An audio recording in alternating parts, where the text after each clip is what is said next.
something here. I don't know what this is.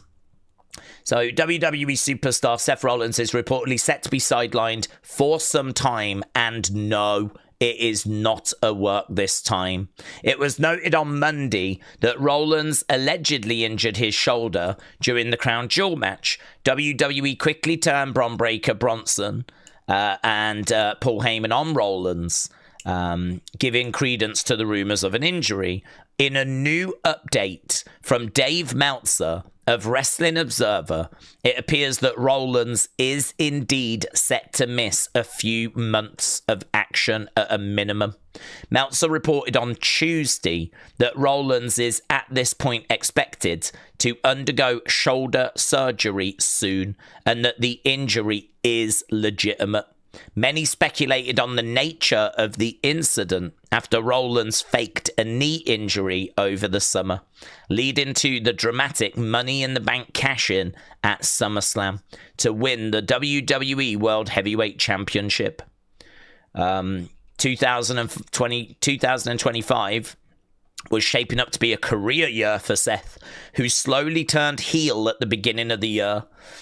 Not long after WrestleMania, Bron Breakker and a returning Bronson Reed would also side with Rollins and Heyman, leading to the creation of the Vision. So an update today from Wrestling Observer from Dave Meltzer seems to confirm that the injury is legitimate, which I've literally only just seen as I have sat down and just started this. So I was just saying during the member stream that I felt this was real this time. I think that I'm struggling to see what would be benefited by Seth lying again. I don't quite get what the benefit would be. So to me, it feels like we're going down roads that we don't want to be going down.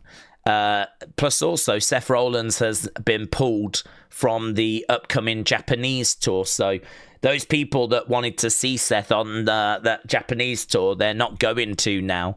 Apparently he has been removed from that tour, so Seth has been pulled from his matches on the Japanese Super Show tour. Seth was originally set to face CM Punk for the World Heavyweight title on October 17th. Seth is believed to have suffered a torn rotator cuff shoulder injury. It's noted that Rollins could be headed for surgery soon, though final evaluations are still underway. If confirmed, it could mean that Seth is out for 6 to 12 months. 6 to 12 months. So there we go, 6 to 12 months. So yeah, that is the latest in regards to Seth. Streets are saying that it looks like it's a real injury and that it is going to mean that he is out for some considerable time, which honestly, if that is true, means that they are going to have a vacated championship. And I don't know quite what they're going to do in regards to crowning a new champion. I mean, clearly CM Punk should have an opportunity because he just won an opportunity. So clearly he should be one of the people, but how do you find the other person? Do you do another like fatal four-way? Do you do a little tournament? Like, what do you do to face CM Punk for that belt? Plus also, I mean, who carries it as well? Because this is going to change everything, isn't it? It's going to change everything. Because I don't think Seth was losing that belt to CM Punk. If the plan was Seth against CM Punk at Saturday night's main event, I don't think he was losing that belt to CM Punk. So what do you do now? They're having to go down roads that they have not planned for. So, Indra, shout out to you, my friends. Really appreciate the support. I like the juicy message here. Look at that. Juicy. Daze, with Seth down, do we see them hotshotting Braun as world champion? Or will they be under Brock's wing because of the Heyman connection? Or another thing, Randy could turn heel. He could form a faction with them and make it his own legacy. Okay, love this. Let's walk through this, shall we? So with Seth down, do we see them hotshotting Braun as world champion? I think they could. I don't know that they will, but I think they could. I think that this to me has always been a belt that you put on someone that you want to take a chance on. So, we've kind of spoke before about how I personally, and I don't know how you feel, but I personally don't see the two world titles as being equal. They are both world titles, and it will add to your number. So, if John Cena had won this belt, that would have been number 17, right? So it is a world title, and it classes as a world title. But if you look at the people that have carried the WWE Championship, it's certainly in recent times, Roman Reigns, Brock Lesnar, Cody Rhodes. I mean, there's not really anyone there that we took a chance on. There's not really anyone there that we, kind of doesn't really feel quite of that level. I would say all of these people feel more than worthy of carrying that belt. But in recent years, we've put the World Heavyweight Championship on Jey Uso. And that we took a chance. And to be honest, he lost it, a month later. So obviously it doesn't seem like that worked out very well, right? The message you get from that is that it didn't work. And then, of course, Damian Priest cashed in and we gave him a run with that belt. And again, where's Damian Priest now? He's not sniffing around the WWE title, is he? He's in a feud with Aleister Black. So I look at the World Heavyweight title as a title that we do take chances on. We give people opportunity. Gunther's won it twice. Never won the WWE Championship. It just feels that step above. It feels like this is where you get your first run as a champion, but it doesn't make you the face of the company. For me, that's Cody, and that is the person that has the WWE title. So with that being said, could we put the belt on Braun? Yes, we could. We absolutely could do Bron Breakker versus CM Punk for the title, and it could be that Braun wins thanks to Bronson Reed helping him, yeah? And then you would have a situation where you've got Braun in that main event scene, having matches on a regular basis, being the guy, being the champion.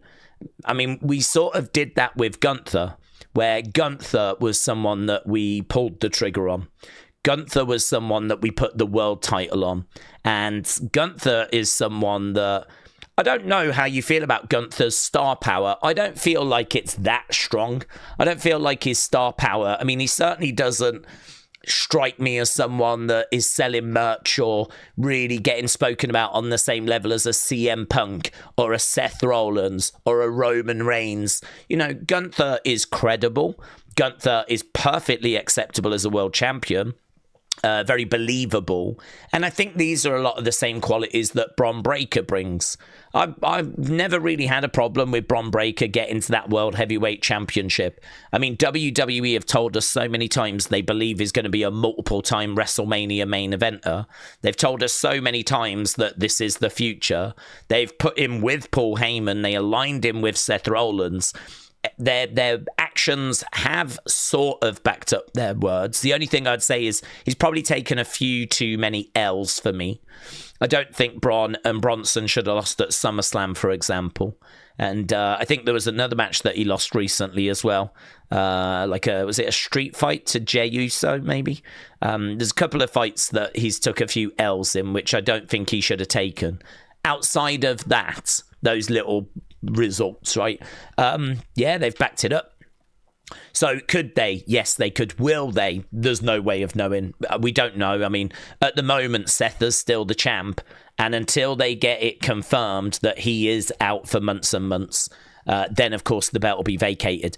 One of the people that fights for the belt has got to be CM Punk, because he's just won the right, hasn't he, on Monday to fight for the belt. So he's got to get the opportunity. But who's the other person that stands opposite him? Is it Braun? Is it LA Knight? Is it Jey Uso? I mean, there's going to be a lot of people that are going to want to be that person. So do you do a tournament? Do you do a battle royal? Do you do a gauntlet match? I mean, how do you find the person that's going to face CM Punk? It could be any of those. They could do any of those. It could be a gauntlet. And it could be that you got 5 people in that gauntlet. And Bron Breakker absolutely could win that gauntlet. and then you do Bron Breakker against CM Punk, and they could absolutely put the belt on him. So hard to know which way they will go, but I would have no problems with that. Do we think they'll be under Brock's wing? So this came up a few times in the members stream. My feeling on it, that is no, I don't think they will. I think Brock is someone they can always bring in. I think Brock will always be a support because of Paul. So, you know, if they need someone coming in, like for Survivor Series, they can get Brock. If they are at WrestleMania and they need a bit of help, you know, the Beast's music could hit and the Beast could come down, right? With Heyman grinning away like a Cheshire cat, knowing that once again he's called in a favor with his old friend, right? So I think Brock is a support. I don't see him being someone that's going to be on TV week in, week out. And the reason for that is because I just don't think his contract is a contract that has that many dates on it. You know how John Cena is working like 30 odd dates. You know how Roman Reigns only makes so many appearances. Brock Lesnar is in that boat. Brock Lesnar is someone that comes in as an attraction a few times a year around WrestleMania, around SummerSlam, around Royal Rumble, around Survivor Series. Might do the odd B show, might do the occasional Raw, but by and large, probably 30 odd dates, maybe similar to John. You know, I don't think you can make him the leader of this group because I just don't think he's going to be around enough, right? And so I know that Roman was the leader of the bloodline, but the thing with that was that you had the Usos, you had Sammy. I kind of feel like this group feels a bit undercooked to me. It sort of feels to me like this group were obviously going down roads we didn't intend to go down yet.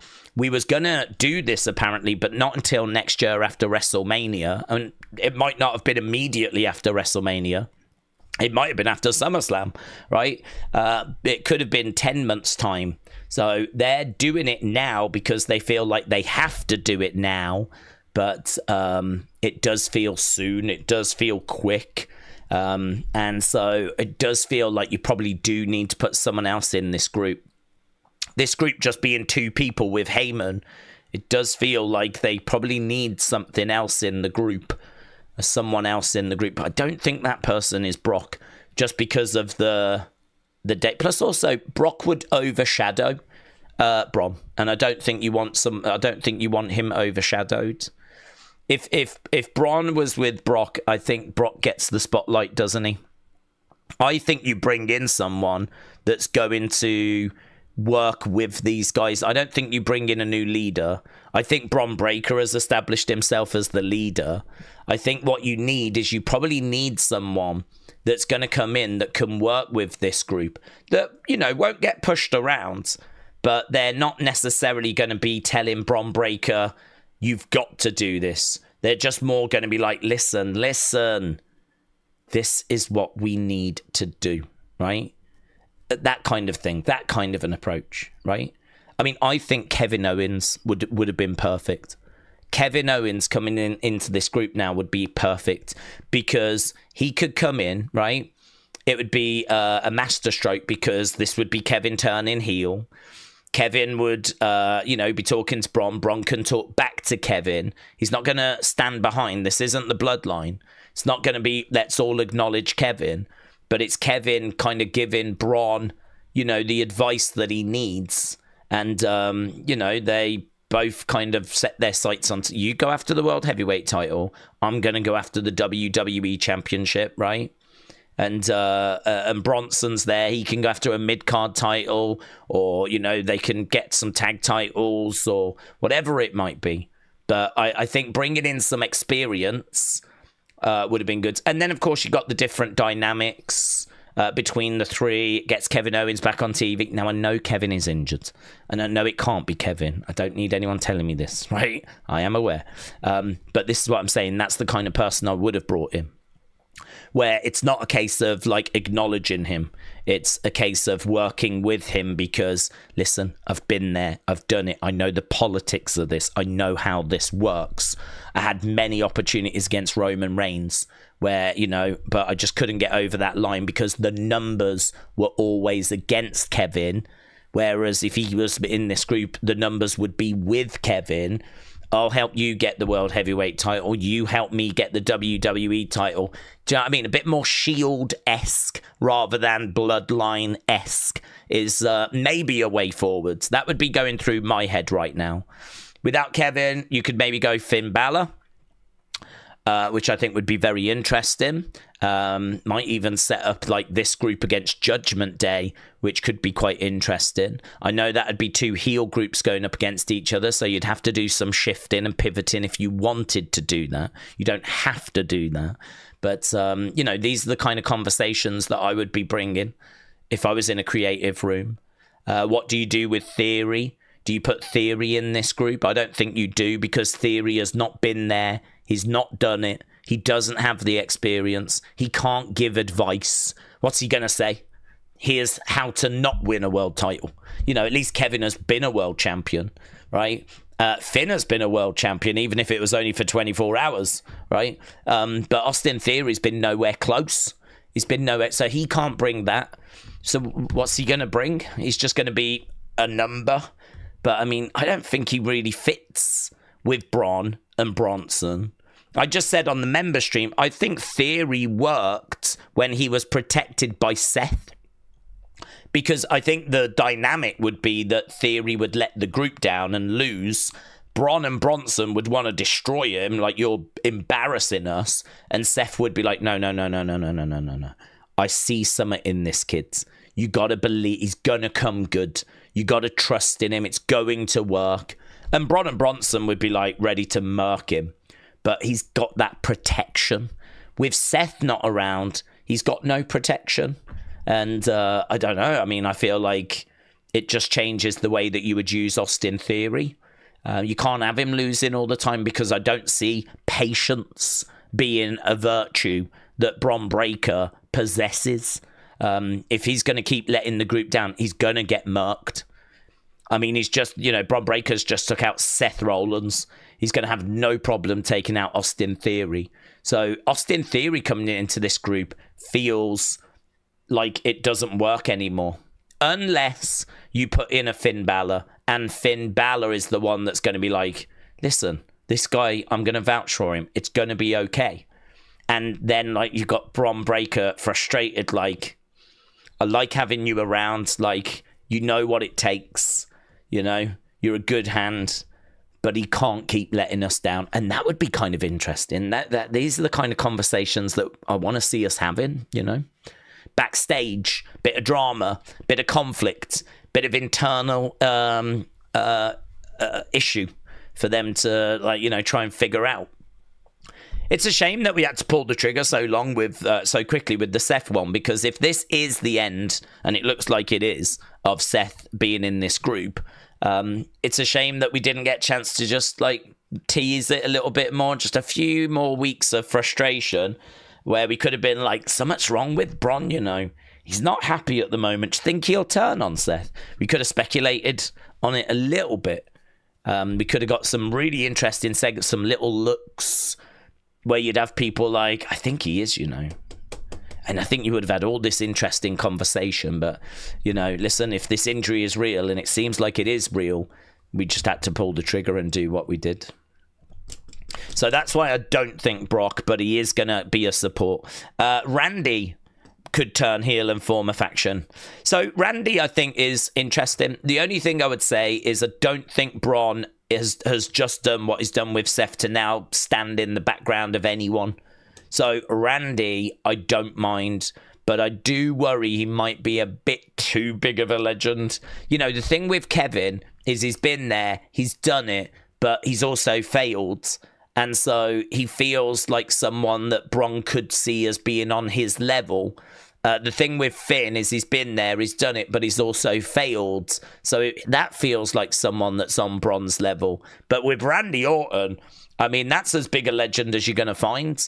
There's no way that Bron can necessarily feel on that level, right? I don't know. That one, it might be a bit of the Brock problem where Randy overshadows. I don't think Kevin overshadows. I don't think Finn overshadows. I don't think if Sammy turned heel, he would overshadow. Bron Breakker, Bronson Reed, I think they would actually fit into the group well. They would be able to give experience, advice, and they would be another number in the group. And they would also bring a slightly different dynamic, because I think Bron and Bronson are just two big meatheads. There's not really too much interesting about them. There's, dare I say, not much personality. Dare I say, not much charisma, right? I sort of feel like a Sammy, a Kevin, a Finn, they're bringing experience, they're bringing know-how, but more importantly, they're bringing personality, charisma. They're bringing something the group is missing, and it's going to be missing that. Seth was the most flamboyant, biggest charismatic person they had, and they are going to miss that. When it comes to know-how, obviously they've got Heyman, and they've got Heyman's charisma and personality, but I still feel like they could do with adding someone else in the group. Plus, it would be a help, wouldn't it, to someone like a Kevin, like a Sammy. I know Kevin's out injured. I know that Sammy is doing something on SmackDown. I know that I'm just using them as examples. But that kind of level, that like Finn Balor, yeah. That kind of a thing. So, Orton, you could do it. I would just worry that it would overshadow Braun, because I don't think Braun has just murked Seth so that he now listens to someone else. I don't think that's what he's looking to do. I think he's looking to take control of his own destiny. And listen, I think they sent a big message with Braun grabbing that championship and walking off with it. I mean, Braun grabbed the world title. I mean, he has told you how he sees himself. He sees himself as the world champion now. So I don't think he's going to want someone in the group that is going to be bossing him around. But someone in the group that can inject some charisma, personality, bit of experience, little bit of star power. Because to be honest, how big of a star is Braun at the moment? How big of a star is Bronson? They're growing their auras. But, they've got Heyman, but I do feel like you could probably put someone in there that's got a bit of star power, but you don't want to go too big. So, Indra, shout out to you. Kind of touched on a lot of stuff there, but I think that's a lot of the kind of things that people would want to be talking about. So that's kind of where my head is at in regards to this. And if you are just joining us, we did read moments ago that word doing the rounds today that the injury is legit. The belief is it is legit.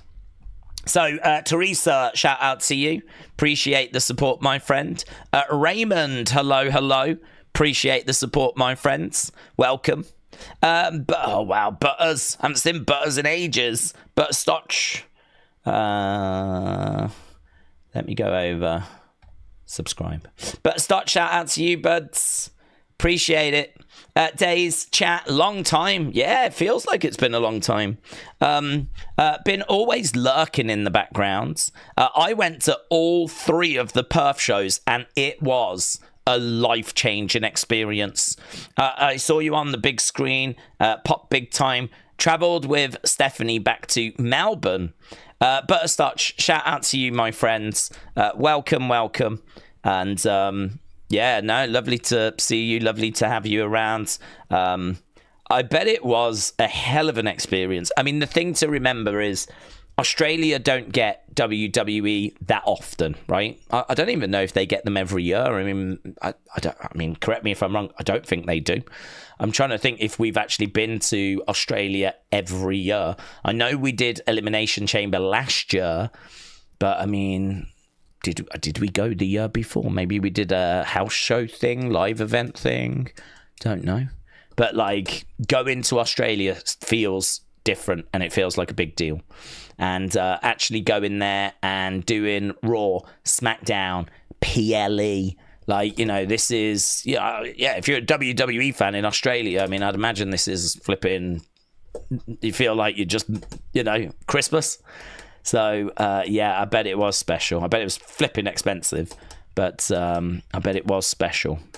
And I think it's great as well that they, to be honest, I believe they did not plan on doing this turn.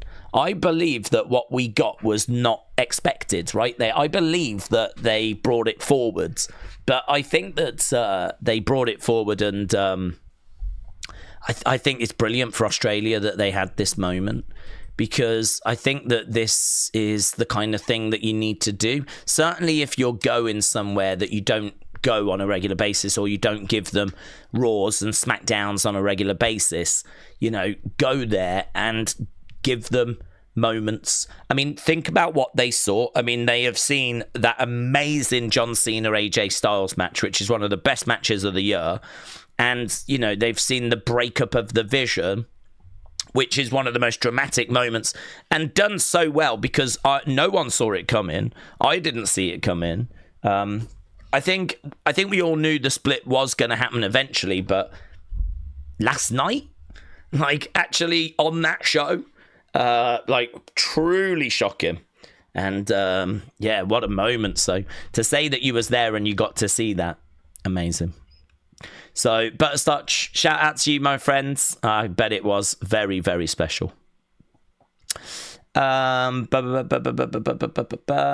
said, Daze, the title is, if the title is vacated, I would love to see a tournament like at Survivor Series 10 years ago with semis and finals taking place. Would you do a sleeper pick like Shinsuke to win the whole thing? No, I wasn't. I wouldn't pick Shinsuke.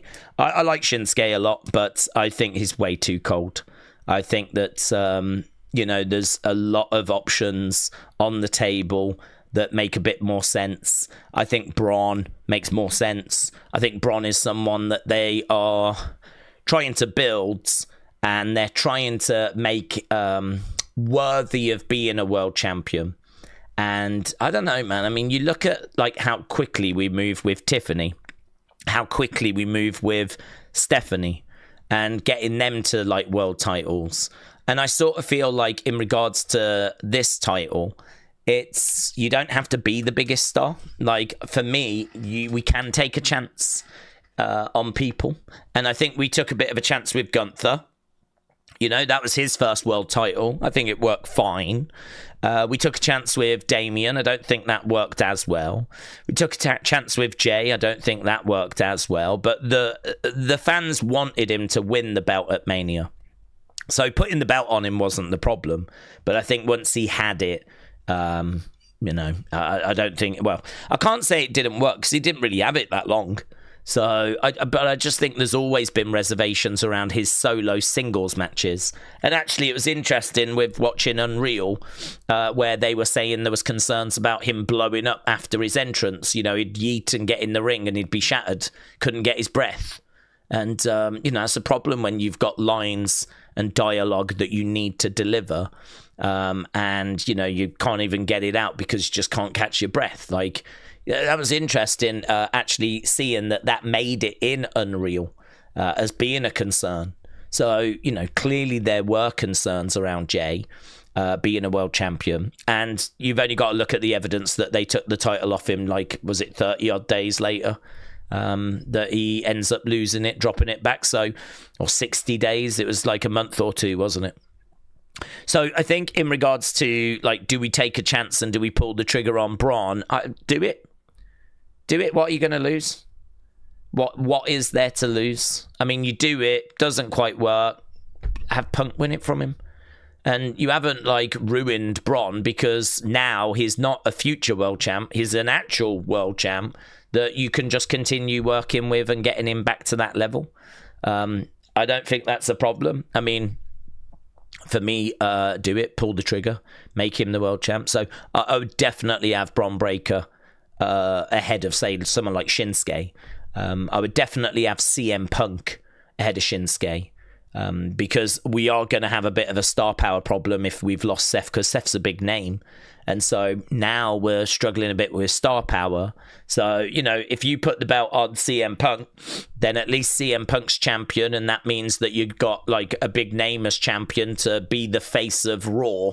You got Cody over on Friday, you got Punk as the champ on Monday, and, you kind of do it where that, you know, keeps you strong. And then you've got Bron chasing after, you got Drew chasing after, you got Randy that might be turning. You got options, but we're going to be going down some weird roads now. But yeah, no, I think there's a few that I wouldn't do a curveball like Shinsuke. I just think he's cold, completely cold. I think there's a lot of the hardcore fans that are like, oh man, they should do more with Shinsuke, but putting a world title on him is a hell of a jump. In my opinion, Kalani, Traitor Jordan, yeah, I hear that, Robbie, shouldn't be in the number one contenders battle royal, says Robbie. The traitor. Rest with Andy Lowe said, glad we're back to normal timing again. My sleeping pattern is off. Did you sleep? Yeah, I did. I was all messed up. Honestly, I was all messed up. I did sleep. I mean, I feel great now, but yeah, I was like going to bed, getting a few hours, getting up, doing a bit of work. I mean, I've managed to get a couple of bits done for the members stream, the quiz that I need. I've done a few bits on that. Obviously, we've done a fair few videos and whatnot. So everything that kind of needed to be done got done.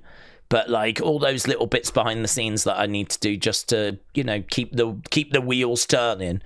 Some of that, like, no, I'm a bit behind on a couple of things. So, but yeah, it was like I was getting a couple of hours, waking up, was like, couldn't get back to sleep. So I would get up, do a bit of work, then I'd feel tired. So then I'd be like, oh, I can't go back to bed now. So then I'd kind of struggle through for a few more hours, but then I would be like, no, I am going to bed, sleep another couple of hours. And it's like, oh, this sucks. This really sucks. You know, I just want to get back into my routine where I'm like, 7 hours, 6-7 hours sleep, get up and then I'm up, you know? So, yeah, it's rubbish. I think as you get older, that stuff kind of bothers you a bit more, you know? So, yeah, it's, I agree, nice to be back into a bit of a schedule, but I was just pleased that everything that needed to be done, like Unseen or Talking Points videos or streams, anything that needed to be done, got done. James said, today is the 3-year anniversary of Bray's SmackDown return, where he did that promo, the thank you all saved my life. James, thank you. Did you see England won, James? Good result. 5-0 on our way to the World Cup. Love it. I don't know how we're going to do, but we're there now, and I'm excited for it. So England will be there at the World Cup next year, which is in America, and we're winning it. We're bringing it home. Neil said, do you think that Ethan has done it all in NXT? It could be time to give some young ones through and bring him up. Yeah, I've got no problem with Ethan coming up. No problem with Ethan coming up at all. I don't know where you would put him.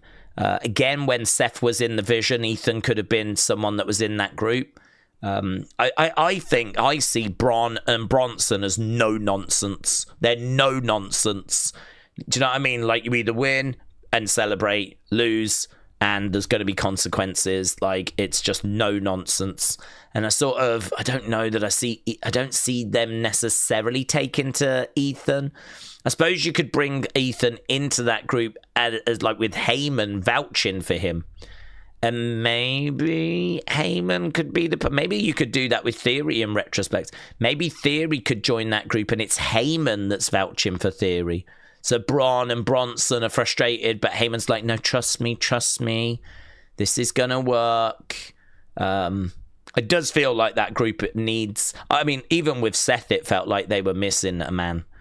That group felt to me like they still needed an extra person. Now that they've lost Seth, they definitely feel like they need to bring at least one person in. Maybe even two. So, well, again, we'll have to wait and see. We are definitely going down roads we were not expecting to go down. According to reports, we're going down roads that we weren't expecting to go down. We've done stuff we weren't expecting to do. So I'd imagine there is a lot of conversations going on at WWE at the headquarters trying to figure this kind of stuff out, which honestly is not a chore. It's fun. I mean, if you don't enjoy this kind of stuff, then then creative would not be for you. These are the challenges that you have to embrace if you're in creative. The shiz has hit the fan. What are we going to do? And you got to make it work. You got to find the solution. You got to find the best solution. And that's the stuff I think is really fun, really exciting.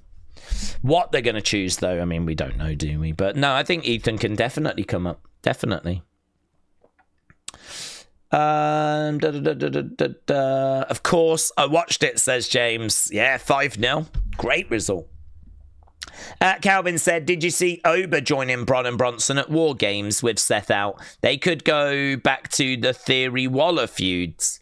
Do I see Oba joining at War Games? He could.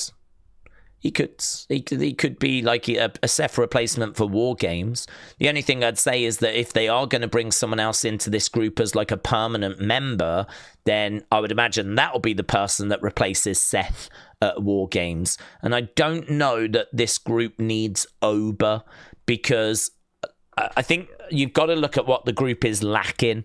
And what I think the group is lacking is it's, first of all, lacking someone that can take losses. I still stand by that. I have not changed my tune on that. I don't think anything has changed on that. We've lost Seth, but we're still lacking someone that can take losses in this group, right? Because there's going to be times where they're going to have to wrestle as a team.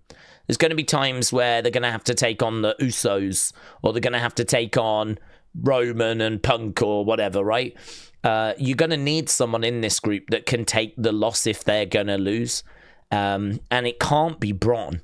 And it can't really be Bronson. So you need... And I don't think Oba is the right person to do that. The other thing that it feels like the group's lacking, like we've said, is charisma. I don't think there's much charisma. I don't think there's much personality. I feel like Braun is someone that barks and doesn't say a great deal. And if he does, it's no nonsense, few words. He just wants to get out there and spear people. Bronson, maybe there's a little bit more personality to him, but I don't think we've seen much. There's not much there that I can hang a hat on. So I sort of feel like you need someone that can take losses and someone that has got personality. And I don't know, maybe Theory is still that person. The concern I've got, though, is that if he loses, who's going to vouch for him? But to be honest, the more we've spoke about it and the more we've just said maybe Heyman could be his protection. Someone has got to protect this person, because Bron Breakker will want to destroy them. Bronson Reed will want to tsunami them, right? Unless it's an old friend of Bronson's, but I can't think of one. So these guys are no nonsense. So if you're going to keep letting them down, someone has got to vouch for you and say, no, I believe in this person. That would have been Seth. But it can't be Seth. So can it now be Heyman? Can Heyman be that person now that could vouch for an Austin Theory? Someone with personality and charisma, someone that can take losses. You need that in the group. And I would also be interested in someone that can just bring a bit of experience, just to boost the numbers again. As we said, a Finn Balor, someone like that, I think could also be interesting to add. So these would be the things that I would be thinking. Now, judging by how many times it's been mentioned, some of you, instead of thinking Brock Lesnar or someone along those lines, which, is fine. I can explain, as I already have, why I don't think that's quite the right way forwards. But I don't know what creative are thinking, right? I don't know what they want. I could be in the creative room and say what I have said. Triple H could look at me and go, no, I don't think that's what we need. And I'd be like, okay, fine. So, he's the one that's going to have that final say, isn't he? So knowing where the group is going to go is, I think, quite a challenge. Because the truth is, the group could go in a number of directions. They could just keep them as a 2 and just keep running with this. They could bring Brock in, right?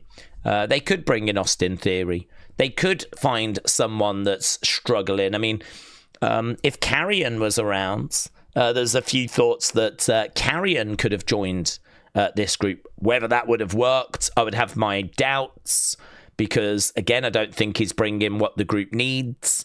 I think the group needs someone that's going to take losses. I think the group needs someone that's got charisma and personality. I think Carrion definitely ticks the charisma personality box, but I can't see him taking L's.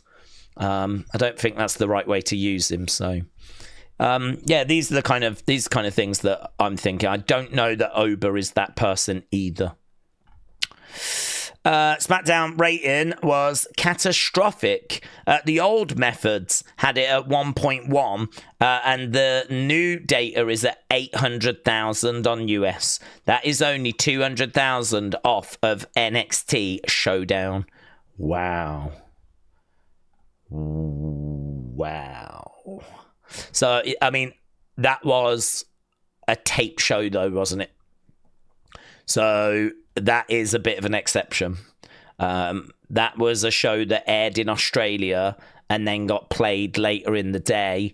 And that show was fine, good. I mean, it was okay. It's one of those, though, that I think you could have seen the highlights of it throughout the day, and I don't know that you would have necessarily felt like, oh, I've got to watch that. So I'm going to say there's a little bit of an exception there. I don't know that that is quite right to present it as just a normal SmackDown that airs live in America. I think there is definitely a caveat there.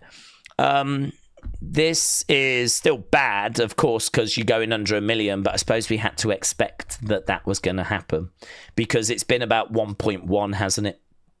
And now all of a sudden you're going to do a taped show that's going to air later in the day after all the results have got out, after all of the, not only all the results have got out, but also all of the highlights have been shared around and all of that stuff has been around for the day. So, yeah, I mean, there's not a way of spinning it as being a positive, but I think you can at least say that there's a reason for it, right? I would not expect every week's SmackDown to be that level. I would expect them to bounce back this Friday, back to like a 1.1. So, fingers crossed. Right, okay.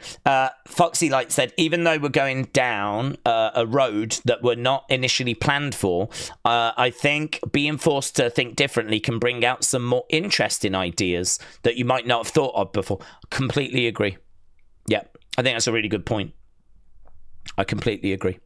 I think it's good. I mean, I think that if you was working in wrestling creative, I think you have to know that you're going to be put in these situations because injuries happen all the time. And we've seen it happen year after year after year where, you know, you've got everything mapped out, all these great plans, you're really excited, and then boom, key person gets injured, everything gets thrown out the window. What you got now? And genuinely, I think that is the biggest problem with working in creative. I would imagine, like, it's one thing to have ideas and to map some out, but what's your plan B and what's your plan C if that goes and falls apart? And it could fall apart at any time. Do you know what I mean? You could be building to the conclusion of this feud, and then someone gets injured, and like the whole story was building towards this final. Imagine if Cody had got injured just before WrestleMania 40. Could you imagine if Cody got injured on a show just before WrestleMania, and then it meant that WrestleMania 40 we had to change the plans of? I actually don't know what we would have done. I don't know what we would have done. I mean, Roman was the champ, so, you know, we would have found an opponent for Roman, but I don't know, would it have been Roman, Seth? But then Seth is already locked into a match, isn't he? Seth was already locked into a title match. In fact, he was locked into 2 because he was in the tag match on night 1, and then he on night 2 had to defend his belt. So I don't know. I mean, would we have ended up doing Roman Seth champion versus champion? I mean, maybe. But then, what would you have done with Drew and Drew's opportunity? This is where, you know, you're going to have to pivot sometimes, and you are absolutely right. It's going to have to make you think about things that you just would not have thought of. Good and bad can come out of that. Good and bad. Hopefully we find the good. Right.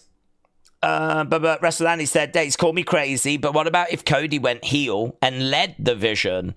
Then Seth returns as a face, and we could switch roles for a match.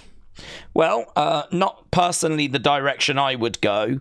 I think Cody is a babyface in my eyes. I really struggle with I know he has been heel in his career, but I just think that everything about him screams babyface, and not the direction I would go.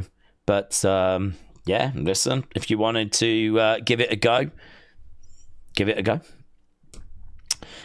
Days, people say Brock as the new leader, but why would they turn on Seth? Because he doesn't need them and tired of being a lapdog just to be a lapdog of someone who is part-time, said the sick Horror Kingman. I agree with you, sick Horror Kingman. I don't see the Brock thing personally. I agree with you. James said, don't forget NXT was taped last week. Oh, yeah, you're right. I managed to avoid spoilers, so I literally have no idea any of the results. If you know any results, don't tell me. I'm not interested. I genuinely don't know. In fact, until you just mentioned it, I completely forgot that it was taped. I haven't even mentioned it's a taped episode because I completely forgot it was a taped episode. But yes, you are correct. Damn, I forgot about that. That does suck. Trini said, when I'm cooking, I put my phone on the counter so I can hear, but I can't see the screen. Somehow the screen just got wet just now, and it took me to a video of someone streaming himself watching Daze. Oh, really? Hello, that person. There was someone streaming that was joining us and watching. That's actually really cool. That's really cool. That's like Streamception, isn't it? We're going to be watching a show, and they're watching us watching a show. Hopefully we could get someone watching them, watching us watching the show. God, this feels like the online equivalent of human centipedes. And to be honest, I've always wanted to partake in a digital version of that. A digital online streaming version of the human centipedes. So that's crazy. But I very much support it, and I say hello to whoever that is. Yeah. Keep up the good work. You better be saying nice things. Oh, actually, you don't have to, because I don't always say nice things about WWE, so I wouldn't expect them to always say nice things about us. I hope you're being honest. Yeah, I expect that. Big Time said, Days, Ridge situation has opened a new can of worms. Now Sap is reporting that Ridge wasn't being paid for his TNA appearances. That's an awful look for TKO. I don't think they care. I don't think they care. Mate, TKO are about that bottom line. I don't think they give a flip about things like that. I mean, I think, I wasn't crazy about Kylie having her contracts cut. I know it had expired, and I can sort of make an excuse for it. I know the rules are a bit different in America as well, so I wasn't crazy. I mean, it's not great optics, is it, having one of your talents fall pregnant, and you just the contract expires and that's it. Good luck, all the best. I get it. I understand it's business. I understand there'd be many people that would be like, well, what do you want them to do? But I just sort of feel like there could have been some support that was offered, because they've got so much money. I mean, they're not hurting for money. I kind of feel like you could throw some support to the woman that's now going to have a baby, I sort of feel like that's a bit of a political hot potato, because, of course, women have babies. Guys don't. So women are going to need to step away to have children. And so I feel like this is something that really, I can't massively remember being a factor before Becky in 2020, when she obviously stepped away to have a baby. I mean, I sort of feel like women's wrestling was just sort of not a massive focus for WWE for the longest time. But obviously that changed probably around 2015, but you could go back a few years before that. 2015 was when we made a big deal of it. But we had like the Total Divas stuff on before that, right? But yeah, I feel like pregnancy is not something that WWE has massively had to deal with. So I look at the Kylie Ray thing and I'm like, I do see both sides. You know, she was under a contract. She knew she was under that contract. She got pregnant. The contract expires. What's the problem? I do get that. I hear that. I understand that. Equally, I just think, couldn't we have offered her some support? I mean, maybe we have and we just don't know about it, but I haven't heard that we have. I haven't heard that WWE have offered her like any kind of support. It's just the contract has ended and that's it. So not only is she now going to have a baby and there's no support, but seemingly her contract expired. We've not renewed it. And there's no guarantee she's going to find her way back to WWE now. She might do. I don't know. I mean, some people, if they really wanted to, you know, kind of be troublemakers, they could even imply that she didn't have her contract renewed because she got pregnant. They could say that if she, and they might even be right. I mean, Kylie Ray, if she hadn't have got pregnant, would we have kept her? I don't know the answer to that, but judging by how much she was used on Evolve, I would say, yeah, I think we would have kept her. I think she would have had her contract renewed, but she's got pregnant, so we've not renewed it, and now we're just going to maybe give her a contract after the pregnancy. I don't know. That stuff makes me a bit like, oh, I wouldn't want to have to try and defend that, to be honest.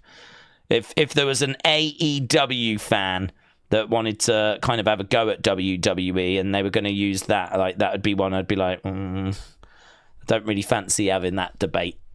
That's one that I don't feel I'm on like really comfortable ground with, you know. With Ridge, I mean, Ridge has just been let go whilst having an injury. Similar situation, you know, both are out at the moment for different reasons. One's pregnant, one's injured, but both are out. And both their contracts have expired during that period.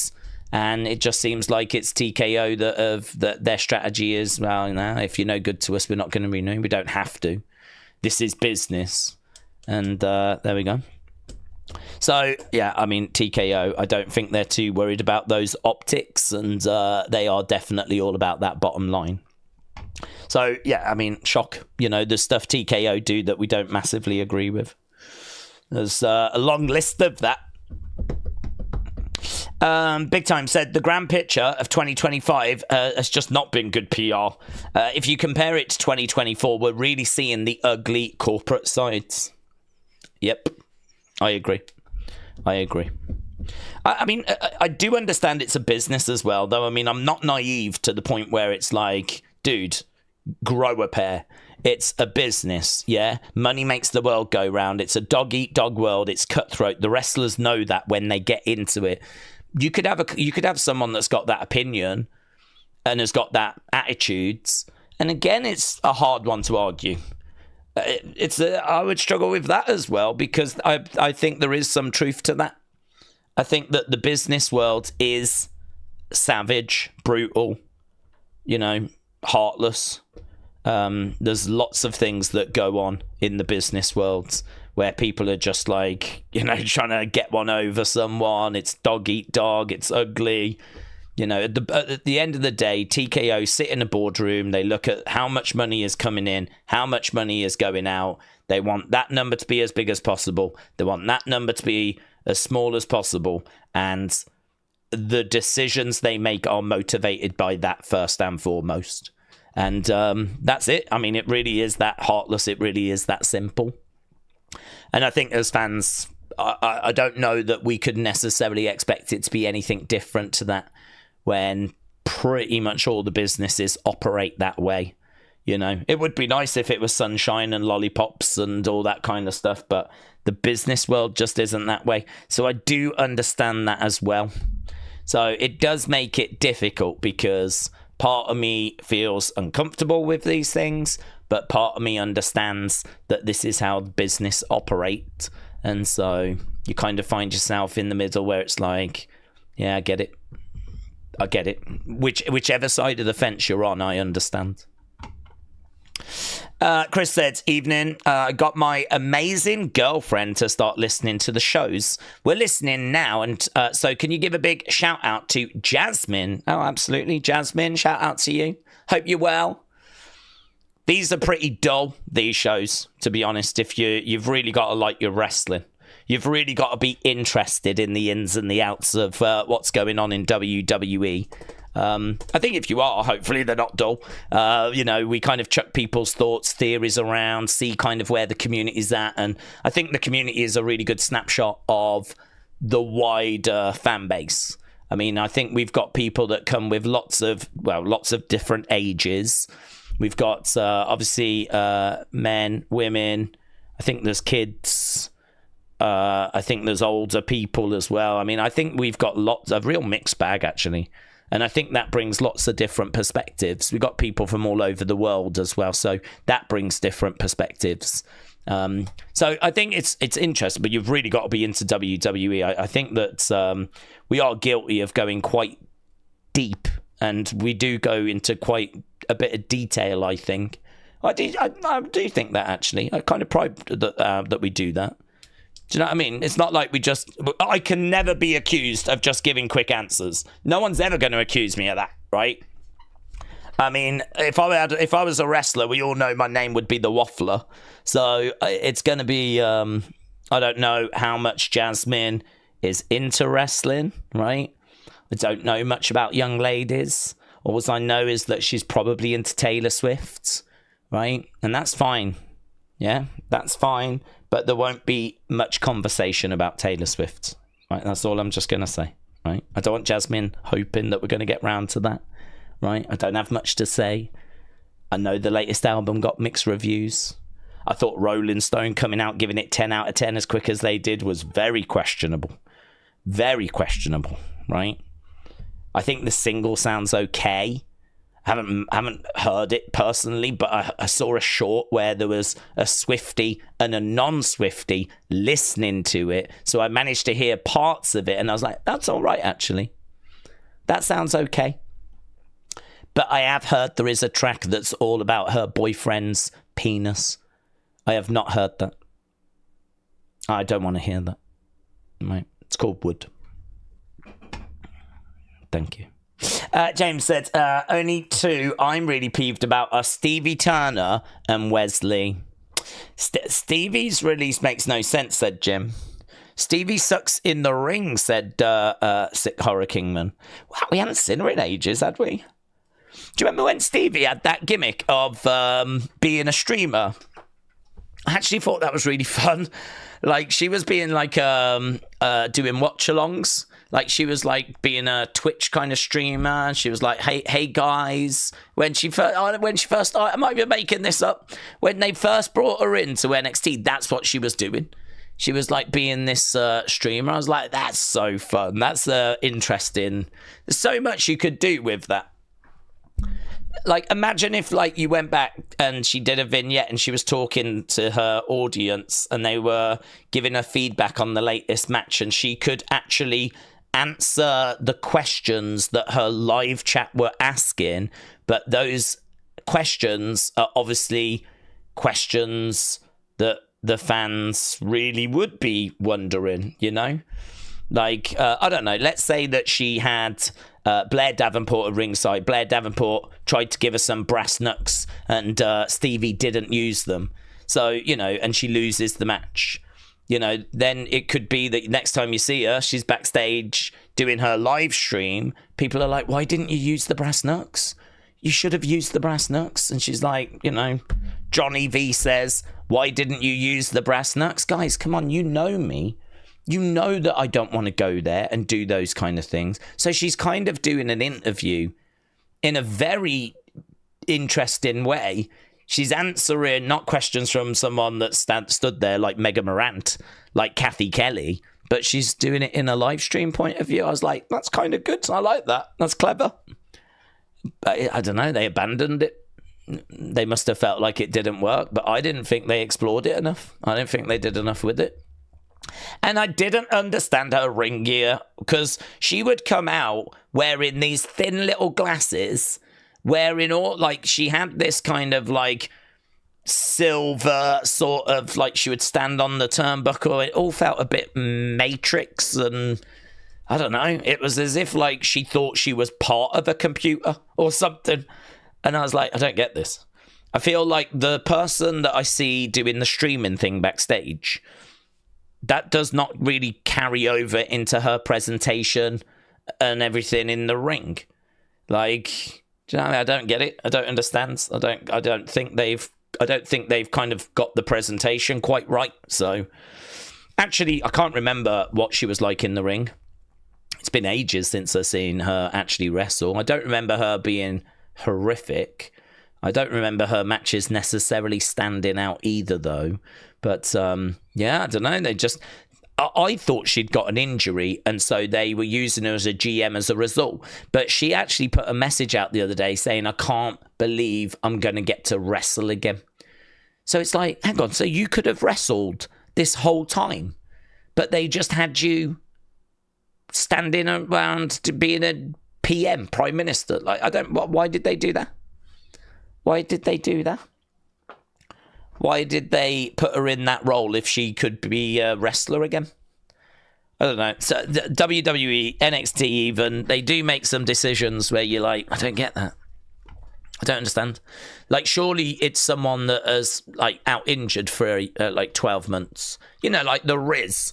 Maybe, like, the Riz is out now and somehow the Riz gets made, like, a PM or something. Like, I could see that. Because she could be out for a while now. She could be out for 12 months. So it's a way of keeping her on TV. And, you know, when it's time for her to get back in the ring, you do a storyline where one of the talents gets in her face. And, you know, it leads to a match. And that's her comeback match. And then she's up and running again. And maybe then they say, look, you can't be an active competitor and in charge of a brand. So you've got to choose. And so she chooses to be a wrestler. And then boom, she's back. I thought they might be doing something like that, but no, apparently she could have wrestled for a while. So, Stevie, very confusing, very head-scratching. What if the title gets vacated? What about Saturday night's main event and we do Punk Braun? Punk could win. Punk Lesnar at Survivor Series. Lesnar wins. Braun then wins the Rumble, and we do Brock Braun at Mania, where Braun beats the Beast. Well, I'm with you on all of that until we get to the last bit, because wouldn't that be heel against heel? Like, Brock's a heel, and Braun's a heel, and I don't know, I mean, would we be maybe leaning into him being a bit more of a badass? Like, trying to... I don't know, I could see people going with it because it's, like, two, like... monsters going up against each other. It's like Godzilla against King Kong type situation. For me personally, it's not something that I would do because I like to have a baby face in there. So maybe you could have done something in the build with Braun, maybe being like a bit more face as we kind of head towards that match. But I mean, the rest of it all checks out. It's just that's my only concern with the back end, with the final bit, would be that Brock would definitely be a heel and Braun's a heel. So you've either got to do some movement with that or you end up with heel versus heel, which you can do, but I don't know. I think it's a bit weird to do. You can do. People might still be excited because it's two monsters going up against each other. What's going to happen? But... I think we'd probably have to lean Braun into being a bit more face in that build to WrestleMania. So, but I like the rest of it. Checks out. Yeah, Punk against Braun. Punk wins. Down for that. Punk Lesnar at Survivor Series or even Royal Rumble. Lesnar wins. Down for that. Well, not really. I'm not a Brock Lesnar fan at the moment. I don't really want him around at all. But no one else seems to care. So. Fine. And then, yeah, it was just that last bit. So, Daryl, shout out to you, buds. I think there'll be lots of people that agree with all of that, but I think lots of people will be on board with that.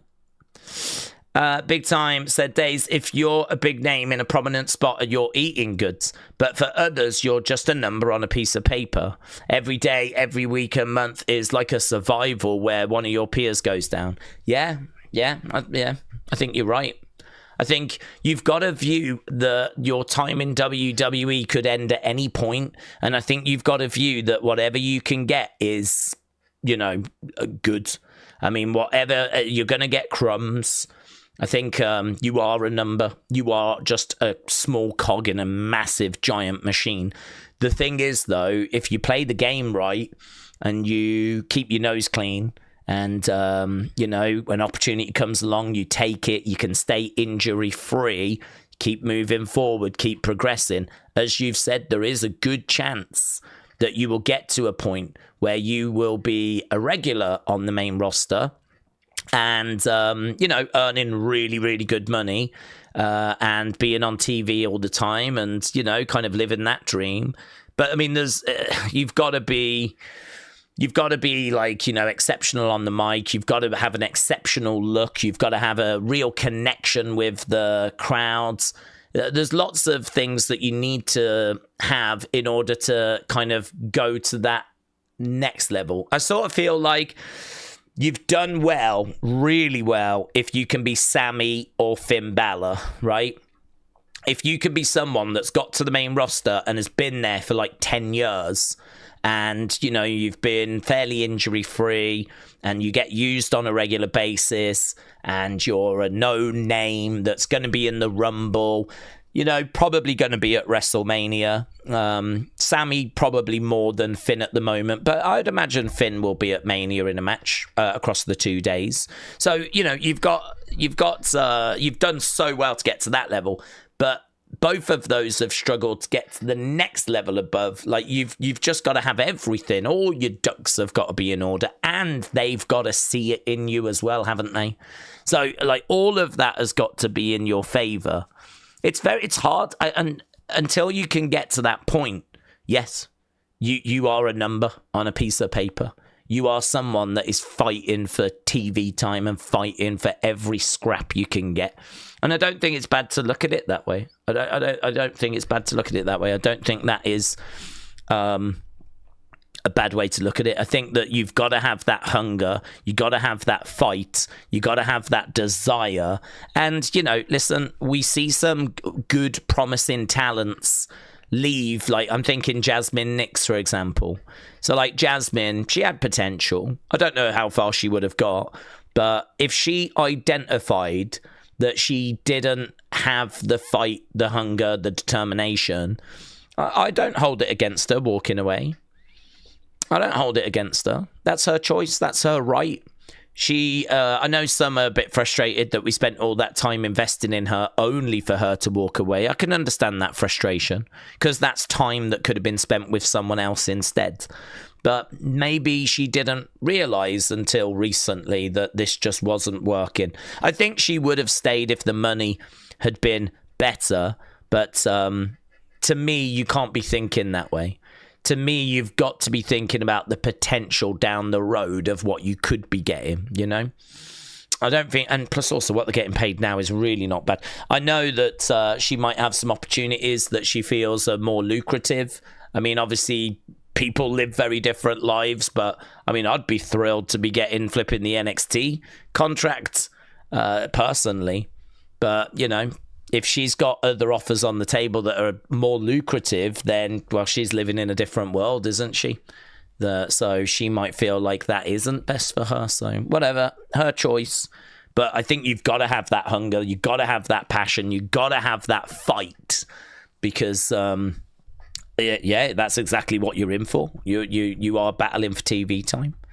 To be honest, I am a bit surprised we don't see it on a more regular basis, like what we got with Charlotte and Tiffany. I know a lot of people were down on Charlotte, but and understandably so. But I did feel like that was what was happening. Like, here's Charlotte coming back from an injury for a long time. Here's this new blonde girl that's younger and pretty and everyone loves. And, I mean, she's basically your replacement. I mean, there's no two ways about it. She's basically your replacement. This is the hot, young, blonde girl that can do a prettiest moonsault. Her moonsault is the prettiest moonsault. And she is basically there to take your spot at WrestleMania, take your SummerSlam spot. Your time at the top that's it. It's coming to an end. You can see your replacement, and your replacement is so excited to meet you. You know? I mean, I'm surprised it doesn't happen more often.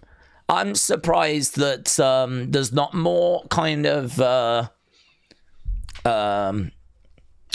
professional jealousy, professional kind of falling out and whatever, you know?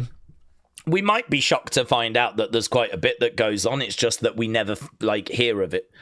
I mean, I would not be shocked, and I'm sure you wouldn't be shocked, if during, those long flights to Australia and coming back from Australia, or car journeys, people are just bitching about each other, you know? Did you see what she said to Triple H the other day? No, what did she say? Well, she went up to him and she said, I demand that I get more TV time. Did she? She did. As if she thinks she deserves more TV time. Yeah, can't believe it. I bet that happens all the time. All the time. I bet there's those kind of conversations.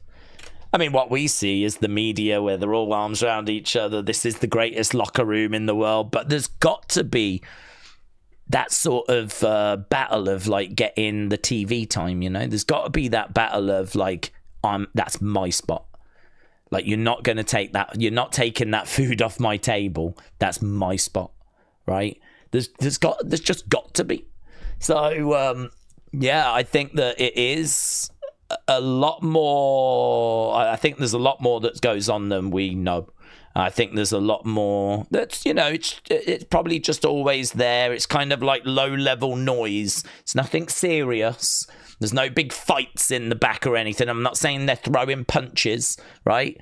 But these little remarks, these little things, I bet it's just, do you know what I mean? Low-level noise. It's just white noise that's kind of always there. There's all these little chats that happen in the cars. That's human nature, right? But, yeah, I mean, you are fighting. You are a number. And you are fighting to get as much of, what you can, you know. Joe, wow. Joe, I did see that there was a big super chat that had come through, but I was chatting away. I didn't realise it was that flipping big. And also 50 Wrestling Daze memberships, Joe. That is so kind. I really... Joe is single-handedly keeping the lights on right now. Well, as is Butterscotch and everyone else that's donated. Thank you.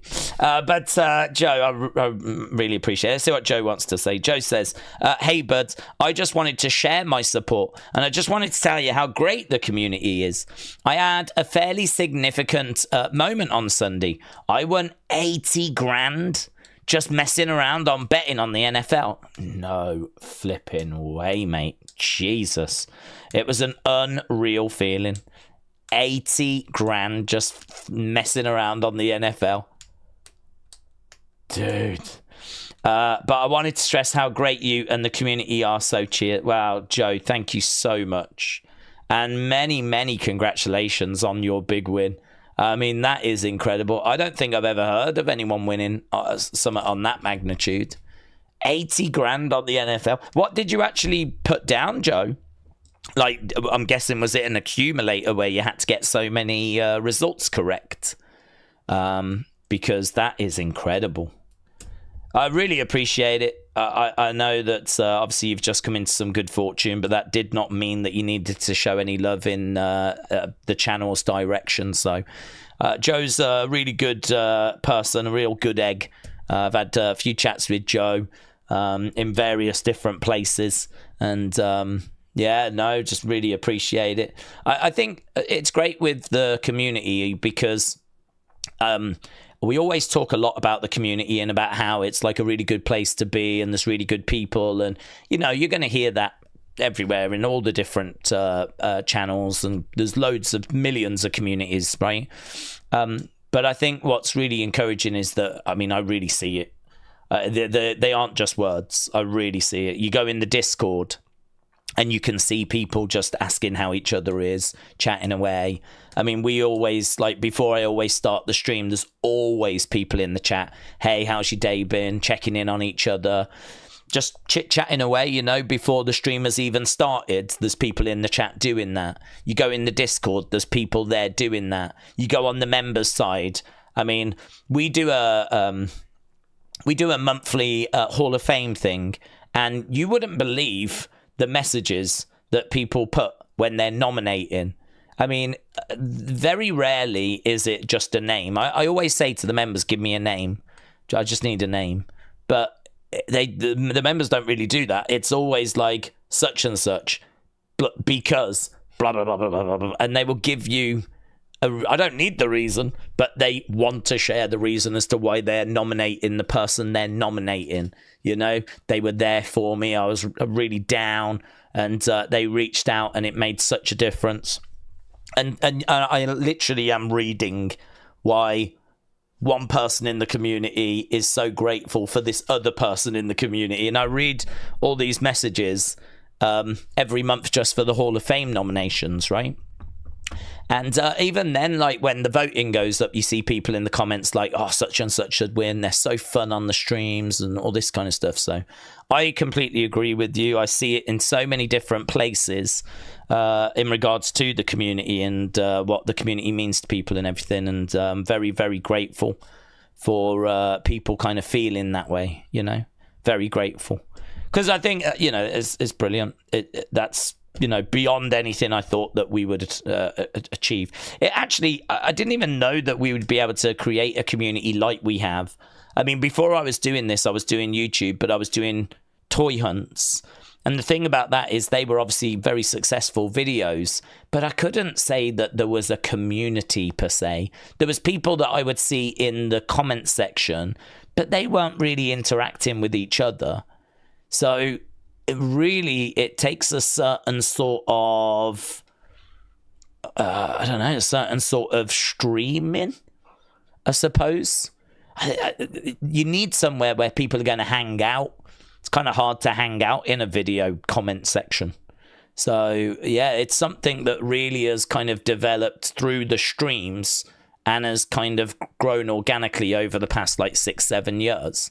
And I'm just so grateful that people get benefit from it and, you know, enjoy hanging out with each other. And I'm always down for trying to make that better. I'm always down for trying to make that a richer experience. You know, we do like 3 member streams a week. There is a Discord that you can hang out in, but no, I'm open to ideas as to what, you know, people would think would be a good way of like strengthening that, or, you know, kind of getting more people into that. It's great. It's brilliant. Love it. So, in fact, I was 7 minutes late because I was doing a member stream. So Joe, really appreciate it. And Joe sent in, so also helping 50 people experience the members side as well by putting in 50 gifted memberships. So if you've benefited from that, we do a stream on a Tuesday, a Wednesday and Thursday. This week we've got one on a Friday as well, so there is a bonus stream this week. So tomorrow we've got a quiz that you can come and watch, which is called Wrestle Feud. So we'll be doing that tomorrow. Then on Thursday, there's a game which you could take part in, but you just need to get a partner. Just let me know at the start of that game, and then you'd be able to join in and play. So that's Thursdays. And then Friday, we've got one that's called Your Videos, and that's where you send in a video, and we're going to be watching those on Friday. This is where you could share your thoughts, 2-3 minutes. You know, I've got the luxury of talking all the time, but you lot just have to chat in the chat. Well, on the members thing, you've got an opportunity to send a video in, and you could talk about your love of wrestling or anything, or just talk about, hey, what would you do with Braun and Bronson? What would you do? What do you think the right thing to do is when it comes to Braun and Bronson? Actually, it makes me think about, like, should we do that on a regular basis with the members, where we ask a question, the members send videos in answering it, and then make the video public? That could be something that we do. on a regular basis? That'd be pretty fun, wouldn't it? Where the members send in a video, maybe limit it to a minute, because I think there might be a lot of people that would, I don't know, talking out loud. This is what Joe's done, you see. This is what Joe has done. Joe has got us thinking now again. So, Joe, appreciate it, my friends. Joe said, do you think I've earned a Hall of Fame nomination? No, definitely not. Definitely not. It can't be bought, Joe. It can't be bought. And actually, Joe, shame on you for even saying that. Shame on you. That's actually undone all the good work you've done, because now it seems like you've only done it for the Hall of Fame nomination. And that's really upsetting. So that's a real shame, that is. Yeah, that's a real shame. Joe, I expected better, to be honest. And actually, I'm so offended, Joe. I'm timing you out. Guys, Joe's been timed out. Coming in with goodwill like that, yeah? Coming in with goodwill like that, just to try and get a Hall of Fame nomination. As if you can buy one of those. Mate, they're earned. Yeah, they're earned. The integrity of the Hall of Fame will never be brought into... Not on my watch. Not in this house. Yeah? The integrity of the Hall of Fame, sacrosanct. And I don't even know if that's a word, but I feel like it is. So, that's regrettable, Joe. Hopefully you're using this time to think about the mistakes you've made. Jordan said, Daze, how's things? Love the community. Jordan, shout out to you, buds. Things are good. Things are goods. We've managed to survive the weekend of weird streams at weird times, and now we're in a situation where we can get back to normal, and we're going to be working our way towards the weekend. I don't know what I'm doing this weekend. Send that to the members. I'm not sure what this weekend looks like, but I am interested in trying to get caught up with a few things and get a few things done. I really want to get some of them Wrestle Feud videos out for you, because I think they're really fun. And I'm desperately trying to get some fun stuff onto the channel. So, I don't know. Someone said toy hunt. And that is very much in my mind as well, because I need to get one of them done before Christmas. I don't even think I've done one this year. So, I need to get a toy hunt done. So, I don't know. We'll have to see. Lots going on, though, isn't there? It's lovely that we've got through the Australia thing. Okay, we've got 28 minutes. 28. Sonny said, Daze, my mum is having some heart issues, but might have to have open heart surgery. I'm sorry to hear that, Sonny. But if she's having heart trouble, it's better to obviously get it sorted, isn't it? So I think with those kind of things, the best thing to do is to focus on the positive. So focus on the fact that, if she is going to have surgery, then that's, what is needed, and focus on the fact that should hopefully resolve the issue. So, Sonny, shout out to you. Daze, what can we expect in today's Unseen, says Randy. Well, I mean, the big news that I've seen is that Dave Meltzer's saying that Seth's injury is legit and that he is believed to be out 6 to 12 months. I don't know how he's got that information, but that seems to be like the big talking point today. And there was a couple of other little bits that I saw doing the rounds, but it's one of those where we just gather everything together. I kind of felt that yesterday, the one that we did, the most recent one, I was really pleased with it. I was happy with how it came out. It was obviously very Seth heavy with its information, and I know that information was probably already known by many of you, but I think what was quite good about it was that I got everything I could find, all the little theories, rumors, anything that had been sent, gathered it all together and put it into that video. So kind of got everyone up to speed with where we was, filled in any gaps, hopefully, with anything that people have. Because it's one of those where some people I know sit there and read everything, but you got to remember there's lots of people that are at work that won't have had chance to do that. And so that's just a really good way of bringing everyone up to speed. So I was quite pleased with how the last one came out. I thought there was a lot of bits in it. Today's, I think, will be a little bit more on Seth and just little bits. I mean, I can show you some of the stuff that get sent. So just as I'm sat here now, there's bits that are coming through. That's the quiz we just did. That's the one we want. So here, Seth Rollins will no longer be part of WWE's live event in Japan. That came through from Mitchell. Hello, what's this? All right, but why was you filming her lifting? Are you a muscle perv? Is this NXT Anonymous back again? Oh, yeah. Why was you filming her just lifting? Is that a thing? Can you have muscle pervs? Are you a muscle pervert? Oh, well, I need to watch this now. Maybe I'm a muscle pervert and I don't know. Let's have a look. Whoa. Yeah, I think I am, actually. Is there sound? Okay. So, clearly, you're not actually doing that reference. I had bigger problems to worry about in this locker room than you. But since you asked, no, I'm not happy. You weren't calling it down the middle like you said you would. How was I not calling it down the middle? Not for me. Look, I feel like you see me with this TNA Knockouts title. And since you have been champion at NXT, you feel some type of way, almost like Wagner. Look, yes, you made this title prestigious, but you were a big fish in a small pond. Now you're swimming with the sharks. Case in point, on my first trip to TNA, I walked out as champion. Something that you chased for a very, very, very long time. Okay, I'm just a bit nervous because I think they'll probably play this on the show. And so last thing I need is the blooming copyright thing picking up. So, yeah, I don't know. The big question is, are we muscle perverts? I could be. I mean, I haven't got anything else to do. Chris Jericho just posted his return to Raw in 2012. So, there we go. That's a little tease by Jericho. So, Ryan, thank you. Yes, I think we are pervs. Eric, appreciate it. Bit early, isn't it, for a fake Royal Rumble thing?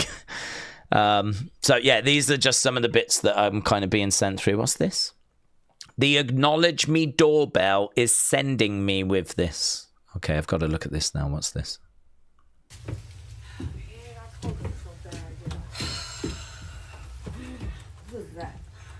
Is this going to be Roman's music?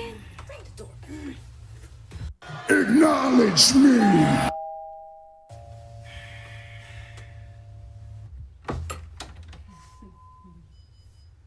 I said Christmas. Yeah, I'm already out.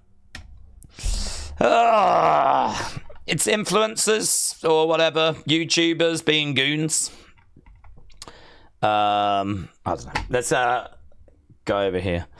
How long we got? 23 minutes. 23 minutes. Where's the chat gone? There we go. Daze, Jericho just announced a Jericho cruise for 2026. And not one AEW star is booked as of now. Interesting. Silverix said, we don't want to see old wrestlers. We want to see new wrestlers. Stuart said, Daze, you got a big head after being shown on Netflix. Completely, mate. I've changed completely. Everyone in the chat will tell you that. Carl said, shout out, Daze. I've been a viewer for about a year and a half now. I enjoy it. I was just wondering, though. Well, first of all, thank you. Well, I probably should have read the rest first, just in case. I have to be one of your oldest viewers, age-wise, says Carl. Don't know, Carl. How old are you, Carl? I mean, I still won't know because I don't know how old how old everyone is. So I would say if you feel like you're one of the oldest, then you probably are. But I don't know, to be honest. I've only got people's profile pictures and names to go off. And obviously the kind of things they type can sometimes give you an idea of like how old people are. But yeah, you could be. Akeem is 57. Carl, are you older than 57? Harry said, I can't find NXT on Netflix, or is it just me? Is it just going to drop, is it, at the time, because of it being taped? That it might just be that at its normal time, it's just going to drop. I think we've done this before where that's what happens. Let's have a look. Next live is on the 22nd. Yeah, so it's there right now, but it's grayed out. It says available on the 15th. So I think we are just going to have to wait like for 20 minutes and then it should appear. God, I hope this works. But it should be that that becomes available as soon as we get to 1 a.m. So it should be that it's available at its usual time. But at the moment, it's just greyed out. Where's Carl? Because I just wondered how old Carl was. Where's Carl? Carl is 62. Suzanne's 62. Okay, everyone's putting their age now. James is 90. Which, that is actually shocking, James. That is actually shocking. Because I've seen a picture of James. And I would have said 75. So 90 is shocking. Kader says 20. Jeremy said 42. Suzanne 62. Rare Breeds 46. Zoe Killer 42. Some of these ages are maybe a little higher than I thought, honestly. You all act so much younger. Nitria Gibson 48. Nita Nitro 37. Curtis says 23. Tracy 57. Max is 153. Dudes, you're well older than Carl. Jeff 65. I don't know. I think we've got a real mixed bag. Honestly, I think we've got obviously the great thing about like wrestling is that I know that a lot of people can view it as being like for kids, but I mean it's not. It you know, there are definitely elements that I think are maybe aimed more at the kids. But, you know, if you look at something like John Cena, AJ Styles, and you look at, like, how great that match was. I know that they were, like, you know, doing all these different moves, but I sort of feel like you need to know, you need to be able to identify all those moves to really get the references. So you've got to have, like, a bit of wrestling knowledge to know that, you know, if you're a kid, are you going to know that Sweet Chin Music was Shawn Michaels' finisher? I don't know. I have no idea. If you're like 10, 11, like, are you digging in and watching all the old stuff anymore? That's an interesting one, actually, because there's so much old stuff now. Like, I don't know what kids would watch. I don't even know what they would do. I mean, to be honest, they would be most interested, if you as a kid now, you'd be most interested in Jay, Roman, people like that.